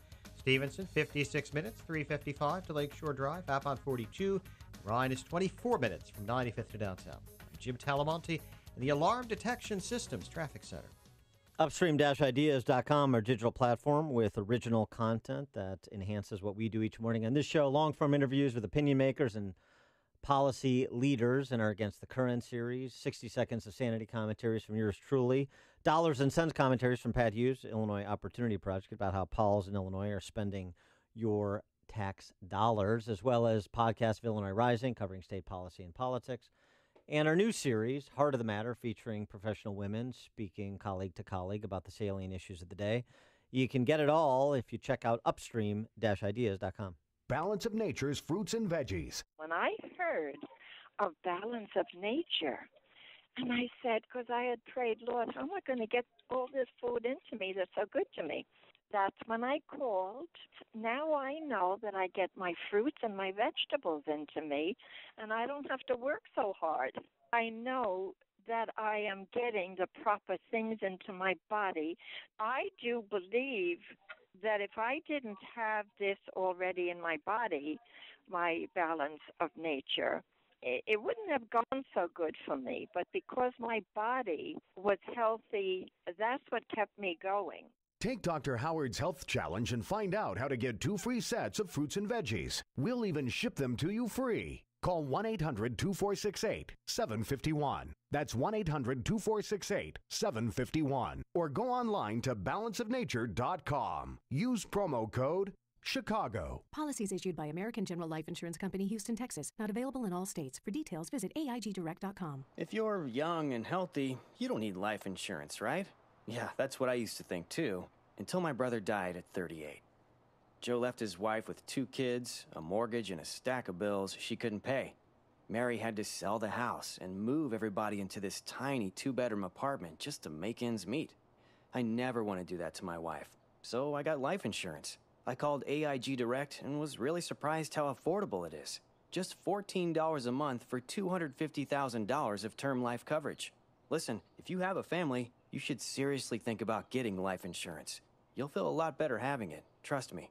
Call AIG Direct for a free, no-obligation quote. The call takes less than 5 minutes, and you could save up to 70%. Call now, 1-800-400-4173. That's 1-800-400-4173. 1-800-400-4173. My name is David Hochberg, Vice President Lending at Pearl Mortgage. If you're looking to secure financing on a new home or refinance your existing home, give me a call. If you're purchasing a home within the next year, this is very important. Your credit score is the most important factor in determining your interest rate and monthly payments. I strongly advise listeners purchasing a home to contact me as far in advance as possible so I can pre-qualify you for free. I will analyze your credit and make recommendations to improve your credit scores so you can secure the lowest rate when purchasing a home. Paying banks and other lenders a fee to get pre-qualified is ridiculous. If you're purchasing a home, give me a call now at 312-751-1333 or visit am560david.com and get pre-qualified for free. I've helped thousands of AM560 listeners, but I can't help if you don't call 312-751-1333 or visit am560david.com. Pearl Mortgage, an equal housing lender, Illinois Residential Mortgage Licensee 4358, and MLS 19186. Acme Home Insurance. Yes, I'd like to make a claim. What are you wanting to claim, sir? My air conditioner broke down. Sorry, but your home insurance doesn't cover air conditioner breakdowns. So what do you cover? Home damage from things like earthquakes, volcanoes, a zombie apocalypse. A zombie apocalypse? But that'll never happen. But if it did, you'd be covered, sir. But not my air conditioner? I'm afraid not. But his air conditioner could have been covered with a home warranty from American Home Shield, plus major components of 20 other home systems and appliances, like his electrical system, plumbing, refrigerator, and more. For valuable free information, call 1-800-300-3861. Homeowners insurance can cover what might happen. Zombies are coming! But a home warranty helps cover what will happen. Now the dryer won't work. Be sure with the Shield. American Home Shield. For valuable free information, call 1-800-300-3861. That's 1-800-300-3861. 1-800-300-3861. Investment advisory services offered through Goldstone Financial Group, LLC, an SEC-registered investment advisor. Hey, would you buy a house without looking inside? Well, of course not. Shouldn't you be just as diligent when choosing a financial advisor? Hey, it's Sean Hannity here, and just as a house is more than four walls, well, a financial advisor is more than just a nice office. What's their background? Do they work in your best interest as a fiduciary? What's their financial specialty? You want to know all these things because the chances are over your lifetime, you're going to trust them with far more than the value of your home because knowledge and experience count for a lot in retirement income planning. Here in Chicago, you need to know brothers Anthony and Michael Pellegrino, founders of Goldstone Financial Group. Now, you've probably seen them on their show, Securing Your Financial Future, Sunday mornings on CBS 2. Call them right now, 800-620-9697. Start securing your financial future, 800-620-9697. Message and data rates may apply. What does home security look like in 2017? It's not strangers drilling holes in your walls. It's not big names making empty promises.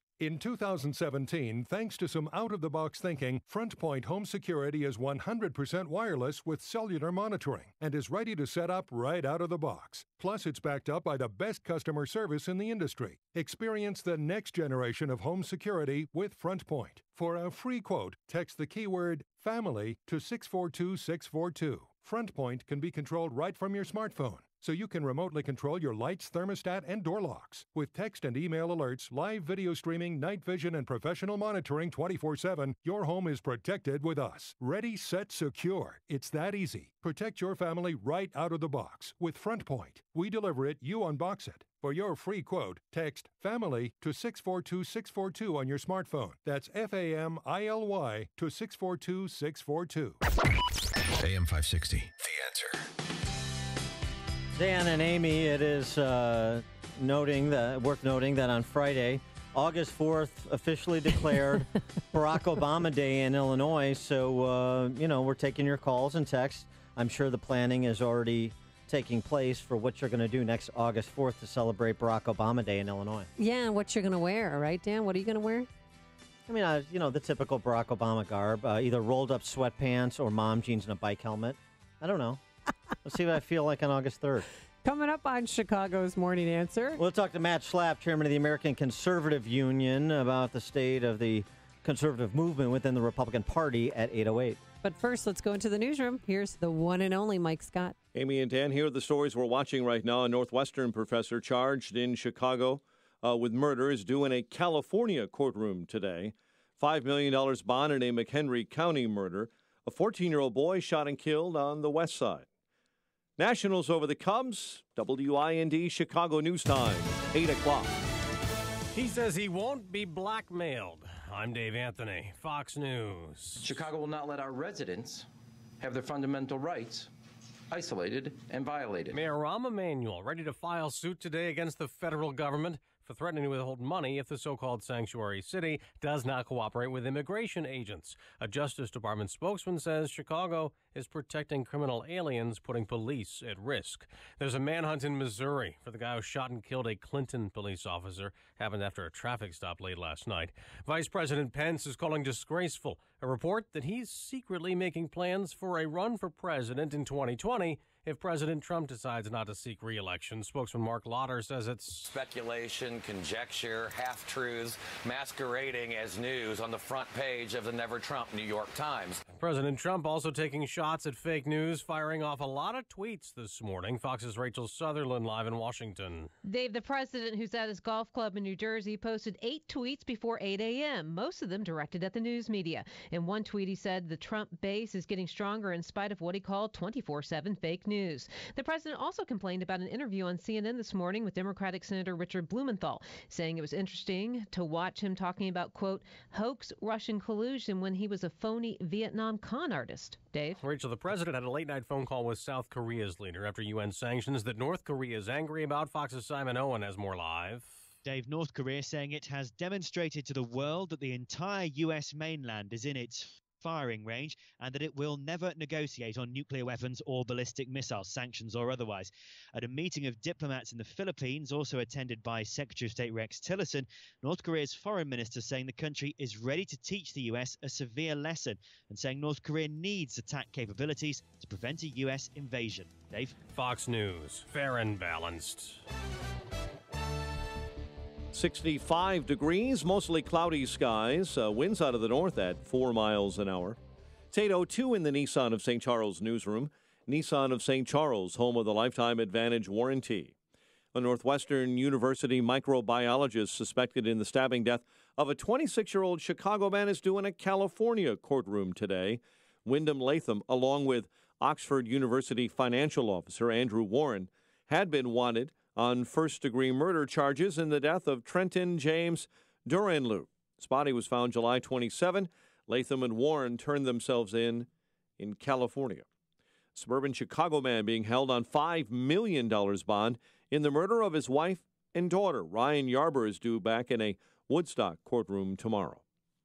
One man hospitalized after firing shots at police on Chicago's northwest side. Officers say a person driving erratically near Grand in Harlem took off after police gave chase. The suspects crashed near Ashland and Fullerton. The man arrested and taken to Illinois Masonic Medical Center. One officer who was injured at the scene has been treated and released. The city of Chicago will be filing a lawsuit this morning against the U.S. Justice Department over its efforts to block funding for so-called sanctuary cities. Speaking at City Hall yesterday, the mayor says the Trump administration is threatening to withhold federal grant money. Chicago will not let our police officers become political pawns in a debate. Chicago will not let our residents have their fundamental rights isolated and violated. An investigation is underway after a 4-year-old boy accidentally shot himself to death over the weekend in northwest Indiana. Police say Eric Cole was at a babysitter's home in Crown Point Saturday when he found a handgun in a case underneath a bed. And contract talks are expected to resume later today for around 2,000 union auto mechanics on strike around the Chicago area, the work stoppage impacting about 130 car dealerships. Nationals over the Cubs 9-4. Red Sox beat the White Sox 6-3. The news, a service of LifeLock. It's morning and here's an eye-opener. LifeLock can see more threats to your identity than you can see if you're just monitoring your credit.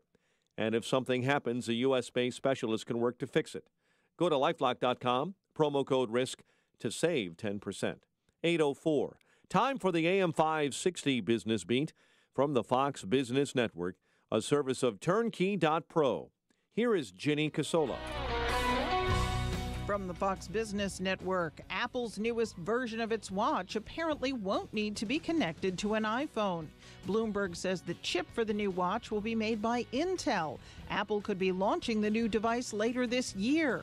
Samsung and LG have already launched cellular-enabled smartwatches, though they were considered too large to be popular. Nissan workers in Mississippi overwhelmingly have voted against joining the United Auto Workers Union. Now the UAW is challenging the vote. A company spokeswoman says assembly plant workers voted more than 62% against organizing. The union filed 7 charges with the National Labor Relations Board before the polls closed on Friday.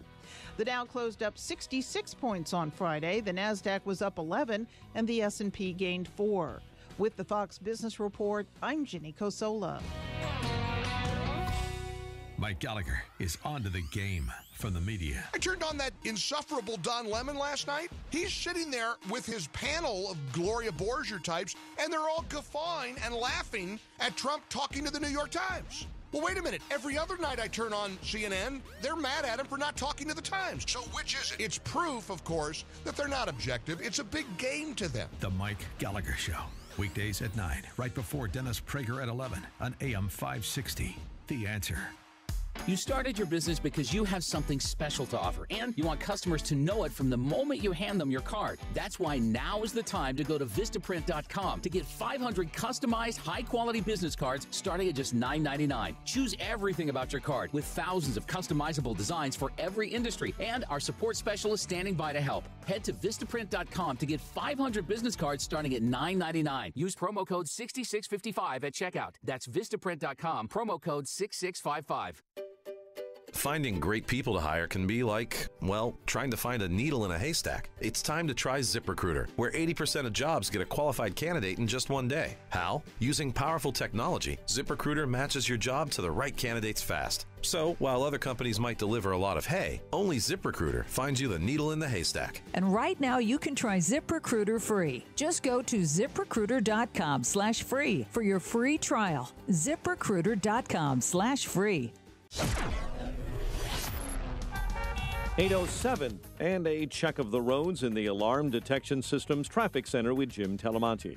Thanks, Mike. On the Edens Expressway, inbound traffic moves well. 19 minutes, Lake Cook to Montrose. Outbound 24. Inbound Kennedy, delays start at Irving Park. 30 minutes, O'Hare to downtown. 20 from Montrose, 22 in the Express. Outbound 22 minutes to Montrose, 43 to the airport. Inbound Eisenhower, 46 minutes. Thorndale to the post office. 25 from Mannheim. Outbound 51 to Thorndale. Stevenson, 58 minutes, 355 to Lakeshore Drive, outbound 42. Ryan is 22 minutes, 95th to downtown. Southbound Lakeshore Drive, heavy Belmont to North Avenue, northbound Roosevelt to Jackson. Tri-State delays are northbound Harlem to LaGrange Road with a stall in the right lane. And from the Stevenson to the Hinsdale Oasis, and from the Reagan Tollway most of the way to the Adams Tollway.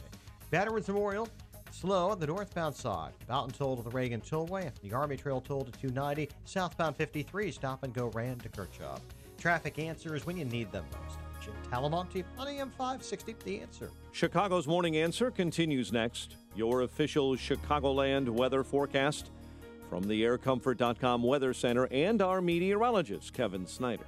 Couple of showers, especially for the afternoon. Otherwise, we will see clouds and sun today with the high getting up to 74. Later tonight, turning out to be mainly clear, a low of 58. I'm Kevin Snyder on AM 560, The Answer. 68 degrees officially at O'Hare. Next news coming up at 8:30. And Chicago's Morning Answer with Dan and Amy continues next on AM 560, The Answer. This hourly segment is sponsored by Financial Planning with Jack Taboda, your 401k specialist. Heard Saturday mornings at 7 right here on AM 560, The Answer.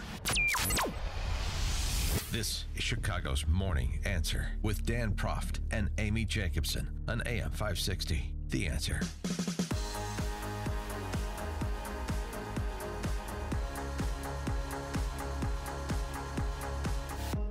Good morning, Dan and Amy. So more text messages and tweets and smoke signals and pigeons delivering rolled up paper messages like Game of Thrones on Barack Obama Day.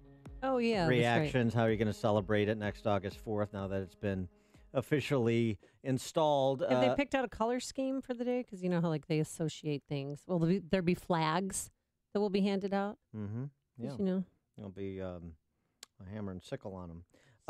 BO Day, text, Barack Obama Day gives new meaning to throwing some dogs on the grill. Oh. Not to be outdone, Steve on 88. Is it too late to rename Barack Obama Day Dogapalooza? Oh, come on. What? You guys are so bad. He likes dog meat. Okay. Didn't you ever listen to the audiobook? He reads it. Talks about having dog meat. It's tough, but... A little gamey, like venison. It's like chicken, except tougher. Oh, stop. All right, we'll continue taking your calls and texts on Barack Obama Day, but we have to get to more important business that's prospective in nature. Kellyanne Conway on with Clinton Foundation donor Zero over the weekend talking about this New York Times report, 75 Republicans, all unnamed, of course, probably 37 and a half conversations with McCain and Lindsey Graham constitute the 75. But is there a shadow GOP campaign going on to replace Trump in 2020 or before? Because, of course, the other talk of the town is he on his way to impeachment without any basis and evidence or logic to support that question or the contention that he is. But here's Kellyanne Conway responding. The president says privately and publicly often, George, that he'll be there for 7.5 more years. So he plans on being a two-term president. I read that article, and I want to say a few things about it. First of all, I think that in the Republican Party for many decades, we've suffered from what I call staph infection. People who are rewarded for losses. Most of the people quoted, most of the people involved, I'm sure, have never won a national political campaign like the one I was involved in or you were involved in years ago. Number two, they need a full employment act in Republican consultancy. Some of them are still not supporting their party and their party's main points of view on tax reform and health reform, on putting ISIS in retreat, if not full defeat. And I want to make a remark about Vice President Pence. I've worked with him for 10 years as his pollster, as a senior advisor, and certainly work with him daily in the White House. It is absolutely true that the vice president is getting ready for 2020 for re-election as vice president. So no concern and he's setting up a shadow campaign. For 2018. Zero concern. That is complete fiction. That is complete fabrication. Yeah, and Kellyanne Conway, who was an operative, as she mentioned, for a long time prior to her role as a presidential counselor, she knows of what she speaks, and as somebody who's been an operative in that world, too, and sort of still is in some fashion, I think she's onto something that's under-discussed within Republican circles, at least publicly, and that is the power of the consultancy class, in addition to the lobbyists, in addition to big interests that are rent seekers.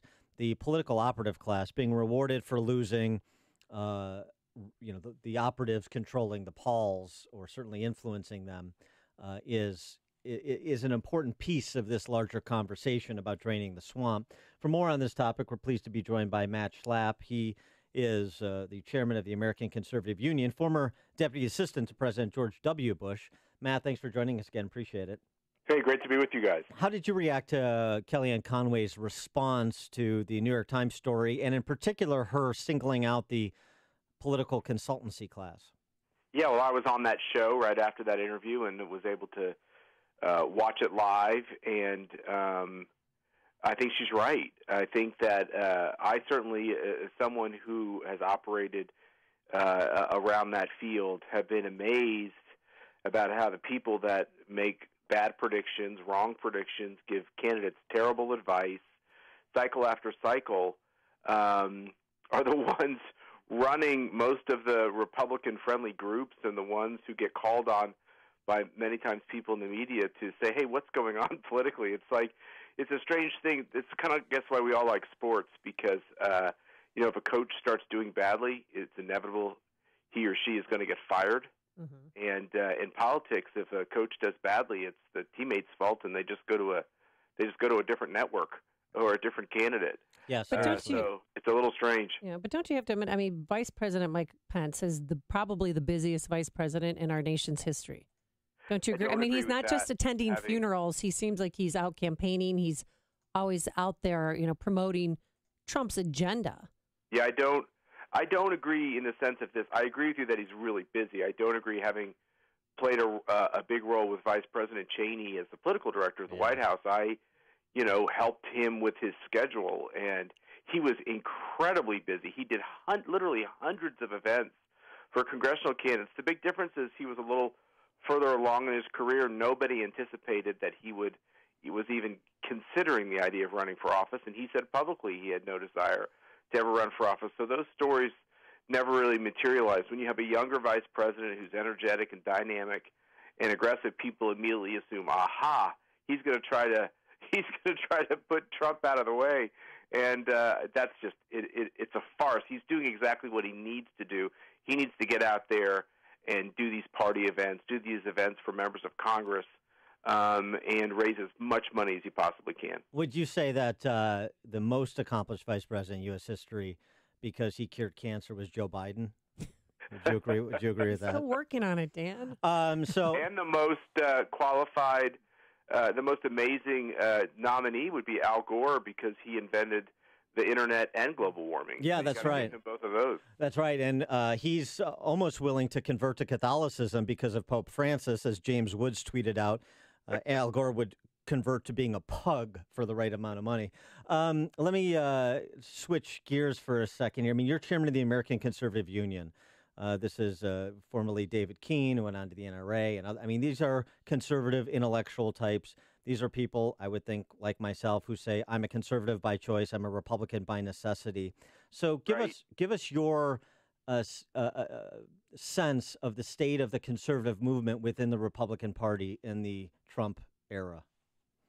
Well, the conservative movement, by and large, is the Republican Party. I mean, it's the heart and soul of the party. It's what animates it. It gives it its energy. It's overwhelmingly in the majority, and it was overwhelmingly disillusioned by that political class we talked about earlier, and by the manual that Republicans were told to follow when you get to the Senate. Tell people you're going to be pro-life, but we're really not going to overturn Roe v. Wade. Tell people that you want to get rid of the IRS and pull it out by its roots, but, really, we're never going to actually get rid of the income tax. Tell people that you're a pro-gun. Tell people that you don't think we need to have all these international entanglements, but, don't really do anything to kind of put the clamps on the UN or make these people pay up. And free trade, I think, was kind of the classic one. We all ran around talking about free trade while people in the Republican Party supported agreements that really weren't free in any way. There was no reciprocity in the countries who we were signing these agreements with. So, the American manufacturer was kind of was the victim in all of that. So if you take all those issues and put it together, I just think it's conservatives, in a way, letting the Republicans know we are not happy with these results, just like we had the sports analogy earlier. We're not winning enough. We're not winning these battles, and don't think that we're so silly and stupid that we're falling for all your talking points. You know what? This vote on Obamacare was really the most cynical example of it. You had every Republican go around this country, every single one, for 7 years saying that they were going to vote to repeal Obamacare, and you literally had 6 of the 7 senators who voted to repeal it in 2015 switch their vote because they knew it would actually become law this time and it would be repealed. And they didn't want that because that would mean a few less people would get Medicaid. Well, what happened with Senator John McCain? I mean, why? What did you say? What happened with Senator John McCain? John McCain would do anything, as far as I'm concerned, he'll do anything to garner good press for himself, to be the guy standing up against his party. He literally got out of his sickbed, which I do pray for his recovery. I'm sorry that he's having to battle this cancerous tumor, but he got out of his sickbed to come and screw the party and to put the party in a vulnerable position with its supporters across this country, because the party, I think, is in a very, very difficult spot. If they don't do something on Obamacare, I think there's going to be even more realignment and we'll have even more candidates like Trump. Well, and the other thing, too, is the Trump administration needs to fill out the Trump administration. I mean, if personnel is policy, then he's put together a pretty impressive cabinet, generally speaking. The Gorsuch nomination and confirmation, that was great, and some of those federal judicial appointments and and rewinding or unwinding, I should say, the regulatory stay, the progress there.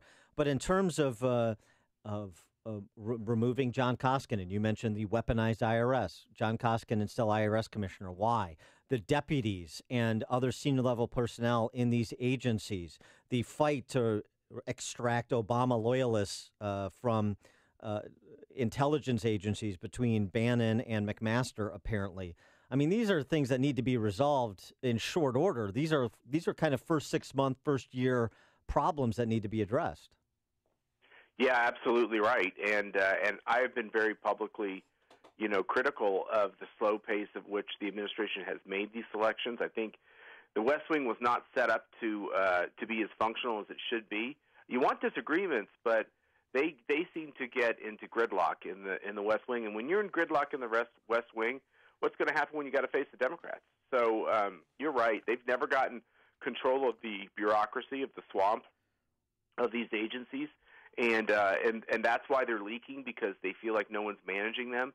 The good news is that we got literally dozens of people confirmed this month in the Senate. They did get a type of an agreement on nominations. We have, at Treasury, which you bring up the IRS, at Treasury, we literally haven't really had anybody there except Mnuchin.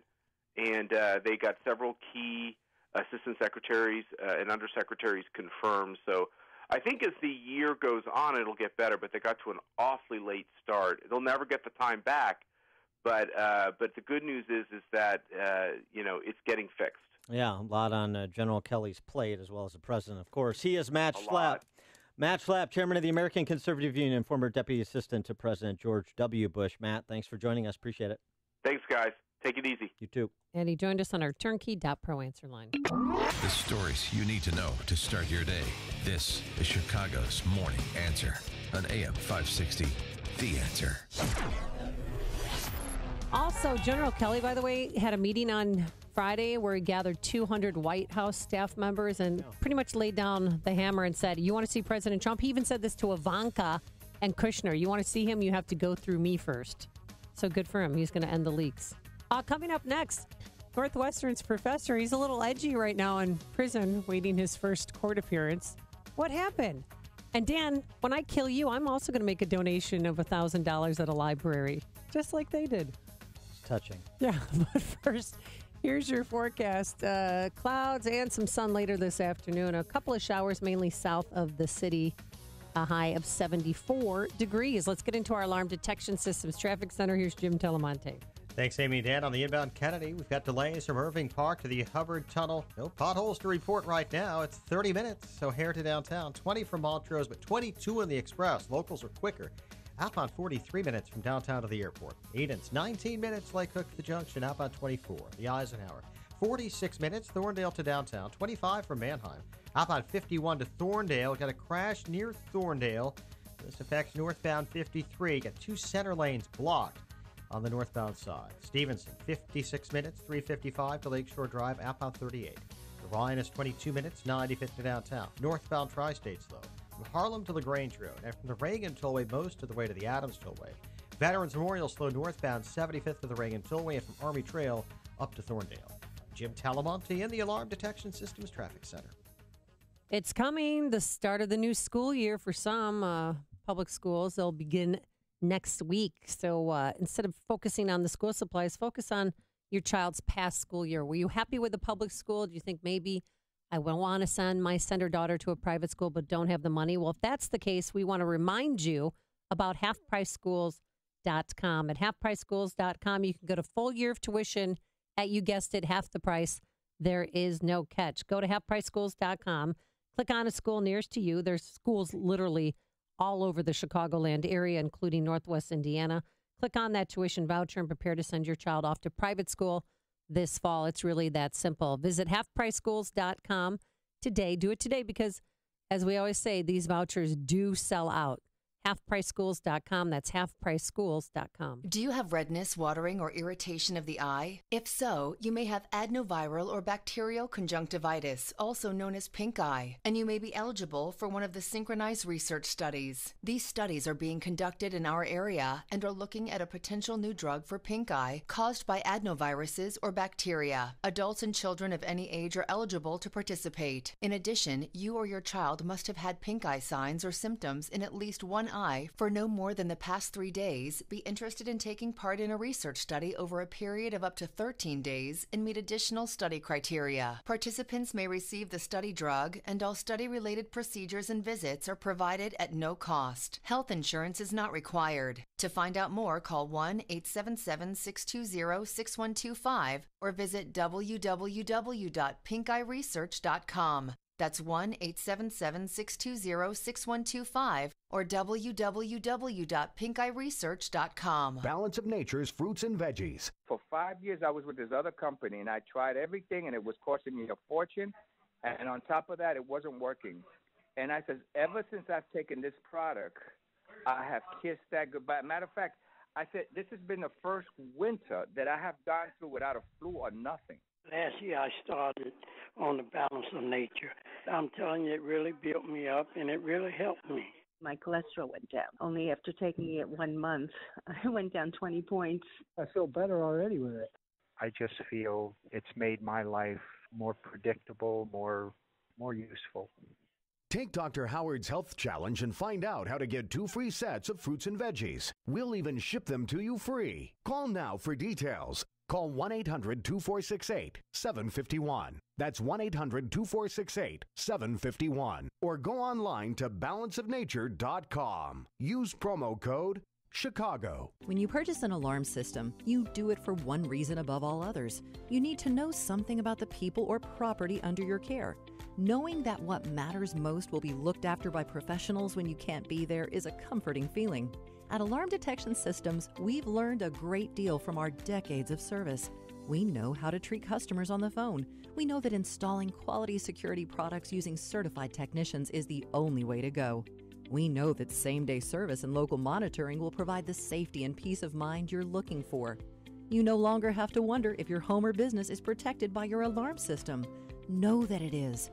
At home or on the go, the information you seek is right in your hands. It's good to be in the know. Visit adsalarm.com or call 630-844-6300. That's 630-844-6300 or online at adsalarm.com. Alarm license number 127000143. AM 560, The Answer. Dan and Amy, and who would have thunk it? Apparently, Jim Oberweis has the solution to the violent crime problem in this city. Oh, really? What, ice cream giveaways? What? Bingo. Seriously? Wall Street Journal story over the weekend. Officers in Salisbury, North Carolina. That tastes good, too. Columbia, South Carolina, where Walter Scott was shot and killed. Sending officers out in ice cream trucks to hand out free treats, joining other good-humored cops from Cleveland to St. Louis to Milwaukee. The idea is this rebuilds trust in the community by handing out the tasty treats to the kiddies and maybe to some of the adults. This is a way for that kind of interaction that builds trust, that builds communication, that builds conduits for information. So I wonder if this is how Chicago police ultimately caught up with that Northwestern microbiology professor. Wyndham Latham? Yes, he was finally... Sounds like a hotel. Yeah, he and his friend from Oxford University finally turned themselves in to police on Friday in Oakland, California. He has an extradition hearing, which his attorney, who is a Chicago-based attorney, said that he'll waive extradition, so he'll be brought back here to Cook County. But he said that his client is, quote-unquote, hopeful. Yeah. Hopeful. Okay. So then so when he gets back, he'll be right back to class then? Yeah, probably. Well, see, we don't really know. The person who was killed had just graduated from cosmetology school. Yeah, he's a hairstylist. Yeah, and just moved in with Latham a few months ago. And then Andy Warren, the Oxford University employee, came over from across the pond. And what they wanted to do is have a fun little weekend of bondage and torture, because that's what Andy Warren said he had a passion for, according to his online dating profile. This is very interesting because in the Chicago Tribune, the Sun-Times, They never mentioned this is all whitewashed. Oh, yeah. The fact that these were freaks engaged in bondage and torture and other, lascivious conduct, that's not really mentioned because we're politically correct even when it comes to people with a quote-unquote passion for bondage and torture. Even when we're talking about murderers. And then the Northwestern professor, he was contacting his family the whole time while he was on the lam and saying, oh, my gosh, I think this is the worst thing that I've ever done. You think? And apparently he's not doing too well in prison. He's emotionally unstable, so they're keeping an eye on him. Well, I'll tell you what. The magnitude of what he did is sinking in. The good news for these two academics is that there's a lot of bondage and torture in prison. So, Yeah. Huh? And it's good that they're not teaching children anymore. And you mentioned the story. $1,000. Well, what are you talking about? He's tenured. I mean, he should be back in class. Innocent until proven guilty, Amy. Oh, okay. I want him back in Evanston teaching that microbiology class. Okay. Yeah, I want him back there. I do know somebody who was at the scene who said it was just there was blood. It was really graphic. That's what happens Whatever when was you get, going in there, on in there. When you get all stabby, that tends to happen. It tends to be a bit of a mess. The $1,000 donation to the library, that was a nice gesture. So after they killed him, yeah, they drove up to Lake Geneva and decided to go to the library and made a $1,000 donation in his honor. And the librarian didn't put two and two together that person had just been killed in Chicago.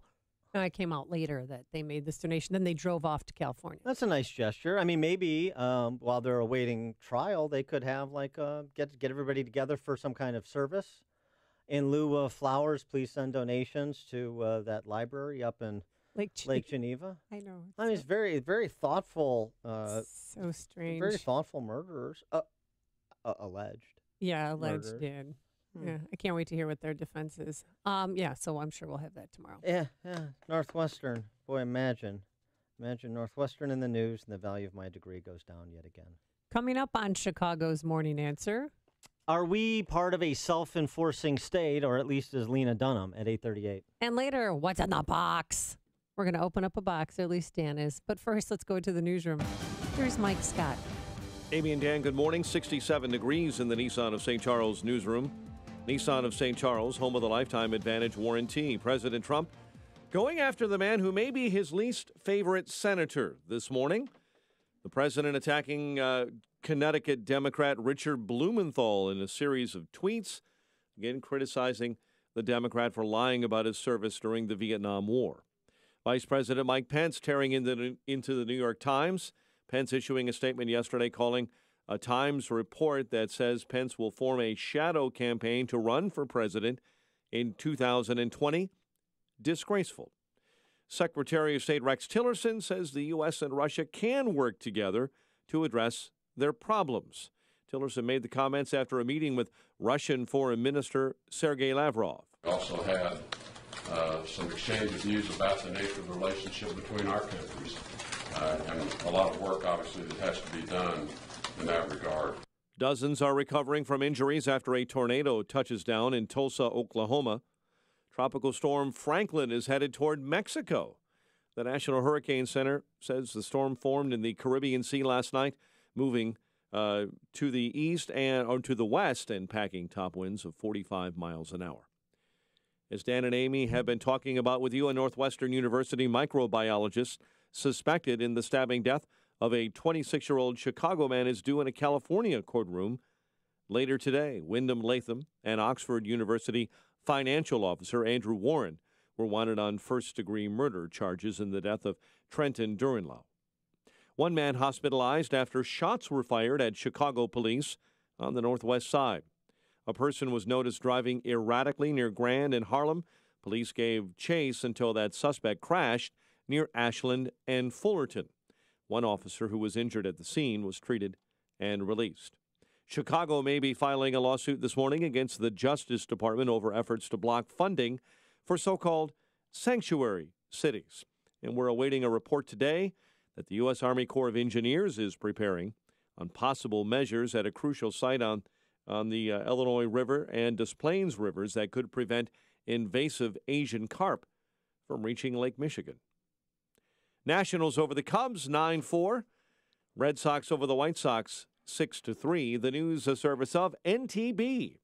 Get your 5-quart conventional oil change today, just $19.99, plus $3 disposal fee for tires, oil service, and repairs. National Tire and Battery. That's all you need. 8:34 and a check of traffic and weather on the way next on AM 560. Home isn't just a place, it's the feeling of knowing you're safe. ADT lets you take that feeling with you. Learn more at ADT.com. Signature Bank is Chicago's fastest growing independently owned business bank. It's a bank where relationships still matter. Signature Bank knows your name and your story. I'm Dan Proft, and I know this because Signature Bank is my business bank. I'm Mark Weingart, President and CEO of Star Creations, Inc., the fastest growing supplier of wall decor products in the U.S. When it comes to banking, I don't want to be a small fish in a big pond. That's why I bank at Signature Bank Chicago. At Signature Bank, every customer is important. I know I can pick up the phone and talk to any one of the decision makers I know and trust at Signature Bank. At Signature Bank, they understand and respond to the unique needs of my business with flexibility and fairness. I'm proud to bank with Signature Bank because I know they're deeply invested in the success of Star Creations. Signature Bank is looking for their next success story. Learn more about turning your business vision into reality. Visit signature-bank.com. Signature Bank, helping local businesses succeed. Member FDIC, Equal Housing Lender. Message and data rates may apply. Attention, it is illegal to text and drive. So if you're experiencing hair loss and you want a permanent solution, please pull over now, because an incredible offer that could give you your hair back is just one text away. Bosley is the world's most experienced hair restoration expert, always pioneering the latest technology. And now, we're giving everyone who texts GROW to 543-543. An absolutely free information kit that reveals just how easy and affordable this permanent solution really is. Don't wait. When you text GROW to 543-543, we'll also give you a gift card for $250 off. Millions of men and women have come to Bosley for a permanent solution to hair loss. So pull over now and see for yourself how great your hair could look with an absolutely free information kit. Text GROW to 543-543. Plus, get a free gift card. This amazing offer is just one text away. GROW to 543-543. It is 8:36. That means it's time to check the roads. We do that in the Alarm Detection Systems Traffic Center and get the very latest with Jim Talamonte. Thanks, Mike. Inbound Kennedy traffic is stop and go from Addison to the Hubbard Tunnel. 37 minutes O'Hare to downtown. 27 from Montrose. 28 in the Express. Outbound 35 to the airport. Edens is 19 minutes. Lake Hook to Montrose. Outbound 23. Eisenhower, 41 minutes. Thorndale to downtown. Outbound 48 with a crash at Thorndale, blocking 2 center lanes. Inbound Stevenson, 50 minutes, 355 to Lakeshore Drive, outbound 38. The Ryan is 22 minutes from 95th to downtown. Delays on the Tri-State are northbound, 83rd Street toll to 75th, from Plainfield Road to 31st, and from the Reagan Tollway much of the way to the Adams Tollway. And traffic is a service of Dove Men Plus Care. You hear that 91% of guys that use Dove Men Plus Care antiperspirant recommend it. Dove Men Plus Care user Bobby said he doesn't know how it works, but it gets the job done. Sounds good, Bobby. Pick up some new Dove Men Plus Care antiperspirant for yourself at your local retailer. Traffic answers when you need them most. Jim Talamonte, AM 560, The Answer. Chicago's Morning Answer continues next. Your official Chicagoland weather forecast from the aircomfort.com Weather Center. Clouds and sun today, couple of showers. High 74, mainly clear, and 58 overnight. Currently 67. Next news at 9. Chicago's Morning Answer with Dan and Amy continues next on AM 560, The Answer. This hourly segment is brought to you by Fly By Night with your host, comedian, and entertainer extraordinaire, Ken Severa. Saturdays at midnight on AM 560, The Answer. Joe Walsh here. Trump and Jeff Sessions are doing amazing things when it comes to people in this country illegally. We'll talk about it when freedom returns at 5. I have an update on my Swedish water tower that's supposed to go up this week. It's going to be postponed until tomorrow because Bjorn Borg is not available for the ribbon cutting. So if anybody wants to watch the Swedish water tower go up, it'll be all day tomorrow at Foster and Clark. Thank you. Yeah. Why don't we just do our show live from there tomorrow? It's nice. Basically, for all of you desperately lonely people, there's something to do. Don't make me play the soundbite. Lena Dunham. Ugh. Does Lena Dunham epitomize our self-enforcing police state?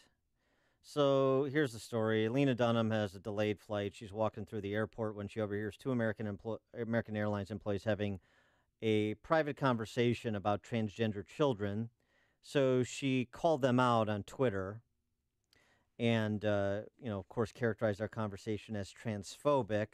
Then she got a response from American Airlines, and she, after she contacted American Airlines directly as well, and the American Airlines wanted her to identify the individuals. They asked her, do you know what gate this was at where this conversation occurred with the two American Airlines employees? And she responds, and it goes from there. We're passing this along to our team to review, says American Airlines to Lena Dunham. Yeah, but then ABC News said that, according to Dunham's Instagram story, it appeared to show her flying out of Terminal 4 at JFK Airport, and that's where Delta Airlines operates out of. American Airlines operates out of JFK's Terminal 8. So what? Two American Airlines employees. Well, they could have been Delta Airlines employees. well, But the bottom line is, she's squashing their right to free speech. They're having a private conversation, and she butts her nose into it. If you didn't hate her before, here's a reason to hate her. Well, is this the self-enforcing police state, as is argued by Robert Trzynski in The Federalist? Mary Catherine Ham also weighs in and calls this creepy bullying, not heroism.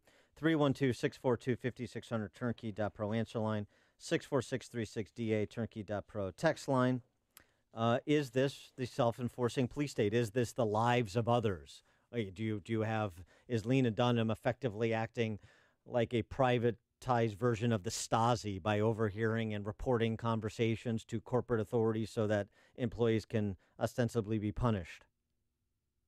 That's the question. I think that's what she wanted, don't you? Well, that is what she wanted, but remember, this is not the government, so it's not. But she's acting like some arresting agency. Well, no, she's overhearing a conversation. She's reporting it in the hopes that they get punished, right? But it's not within her purview to punish, and she doesn't work for American Airlines.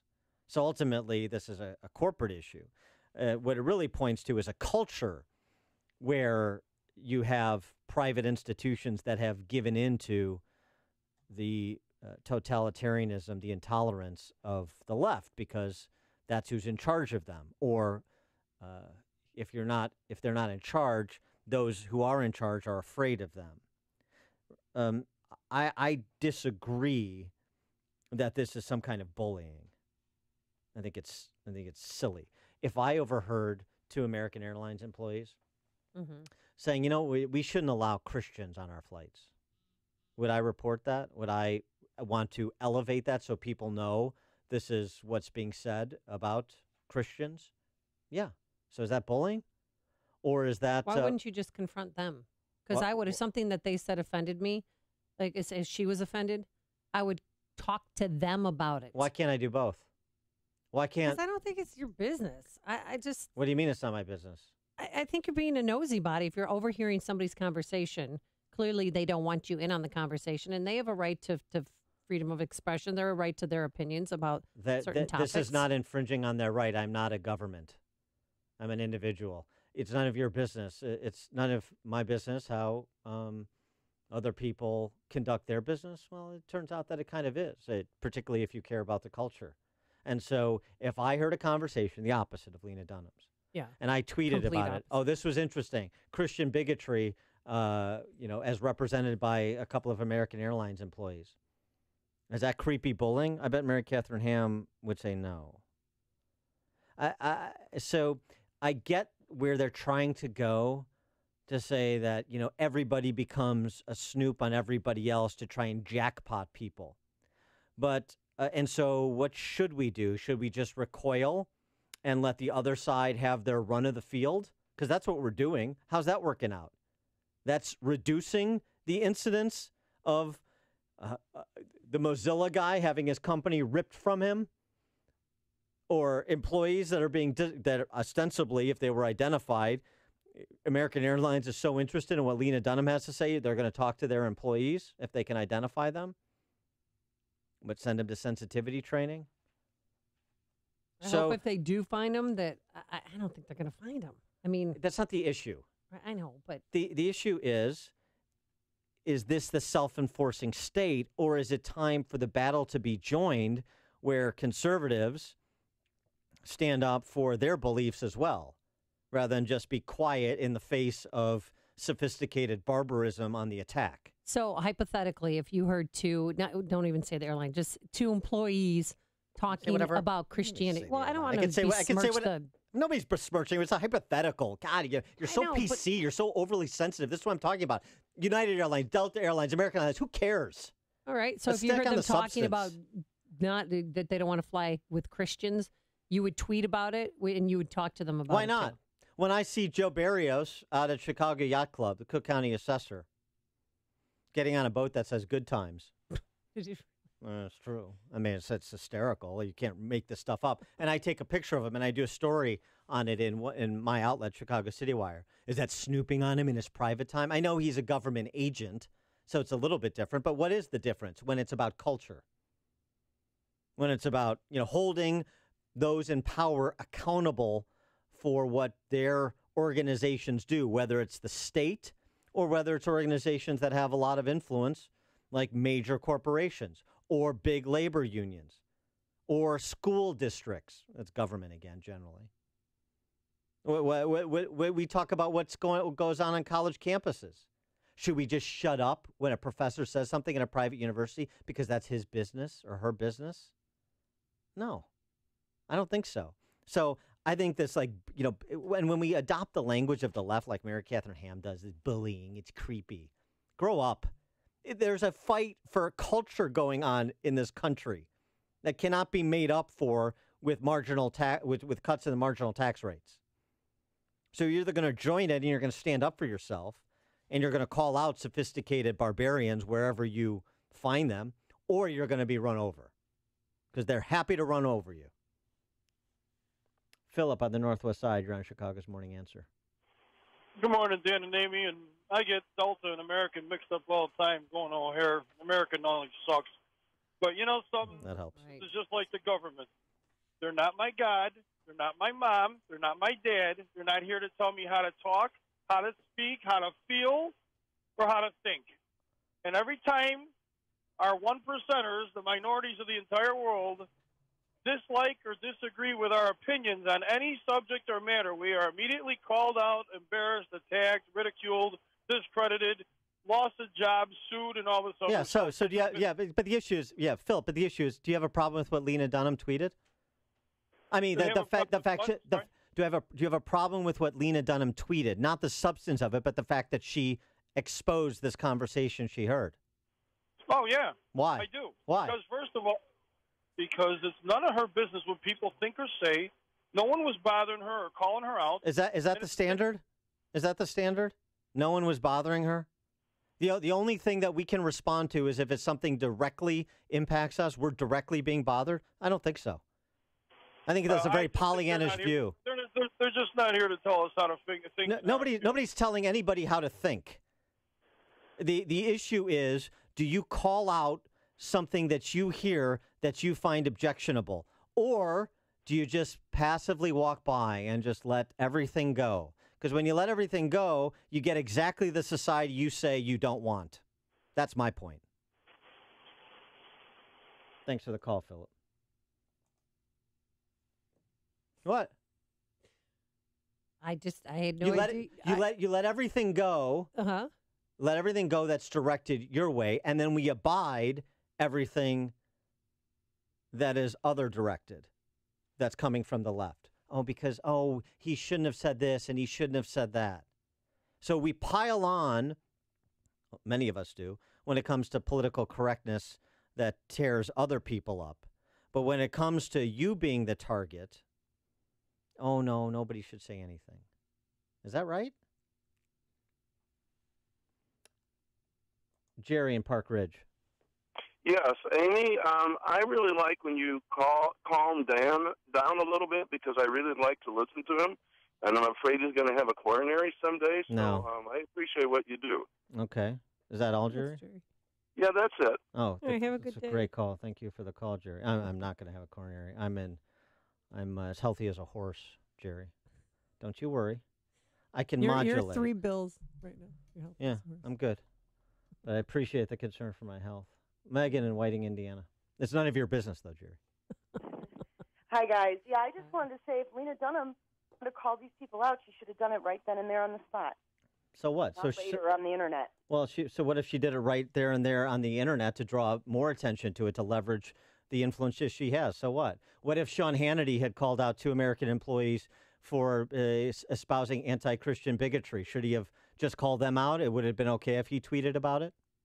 Well, she doesn't. I mean, I'm doubtful that she heard the entire conversation. Let's say she did. Let's say she's absolutely right. That's not the question. Don't avoid the question. I want some consistency here, particularly from conservatives. What if Sean Hannity would have done what I just said? Would that be a problem? I don't know. I can't answer that. Yeah. Well, thanks for I'm the call. surprised she didn't attach a photo of the two. I know it's not an ancillary issue, but I mean, she's going to call somebody out. You better have some proof. The point is this: like, I don't like Lena Dunham, so everything she does is bad. I like Sean. I'm just using Hannity, obviously, is hypothetical. I like Sean Hannity, so everything he does is good, and he exposed Christian bigotry. That's what a lot of people would be saying. In my hypothetical, that's what they'd say. Good for Sean Hannity for standing up for Christians and exposing Christian bigotry from some of these airline employees. And the same people are saying Lena Dunham is a creep and a bully. I don't agree with Lena Dunham's content, but do I have a problem that she wants to engage in this battle? No, I have a problem that so many conservatives don't want to engage in the cultural battle. Ken in Buffalo Grove, you're on Chicago's Morning Answer. Hey, guys, good to be on. I have a problem with Dunham only because, not because of what she said, but she went right to the media, right to tweeting, and we don't know the conversation. We don't know if what she came in at the middle of the conversation, she didn't understand the conversation, and now she badmouthed a corporation and their employees with what we're supposed to do. Trust her? No, I don't trust her. I don't trust her. So that American Airlines can either be the cowards that most of these big corporations normally are, they can push back. And wouldn't it be fun to see somebody actually push back against Lena Dunham and defend their employees and say, my employees in their private time, they can talk about whatever they want, and we have a diversity of opinion on the range of issues. So, go pound sand, Lena Dunham. If you don't want to fly American Airlines, don't. We could care less. How about that? How about that response from American Airlines? Would make me love them even more. I want more speech, not less speech. Always more speech, because people show you who they are when they speak or they don't speak. And it's instructive. And it tells you where our culture is going. Isn't this, though, bad-mouthing a corporation without actually knowing the facts? I mean, no matter how you look at it. That happens every day. That happens every day. Bad mouth. Have you heard of Yelp? I mean, have you heard of social media? Corporations get bad-mouthed every day that are with but she's pretty baseless high accusations. profile. So what? What does that matter? More people know about this story than Yelp. So what does the profile of the person matter? That has nothing to do with the principle here. She has a lot of Twitter followers. So when more people heard about the story. No, I understand impact. I understand she has more impact than I would have because she has many more followers and she's a celebrity. I get that. So what? If you have more impact than other people, then you're not allowed to say anything? I'm confused as to what the standard is or what the argument is even. That's why I'm at odds with, people like Mary Catherine Ham and Bob Tazinski over at the Federalists, who are otherwise conservatives. But on this, I think they're cowards. And I'm tired of cowardice. You think cowardice wins? You think appeasement of the Lena Dunhams wins? Or suggesting we'll be silent if she's silent? Well, she's never going to be silent. And even if she was, we shouldn't be silent.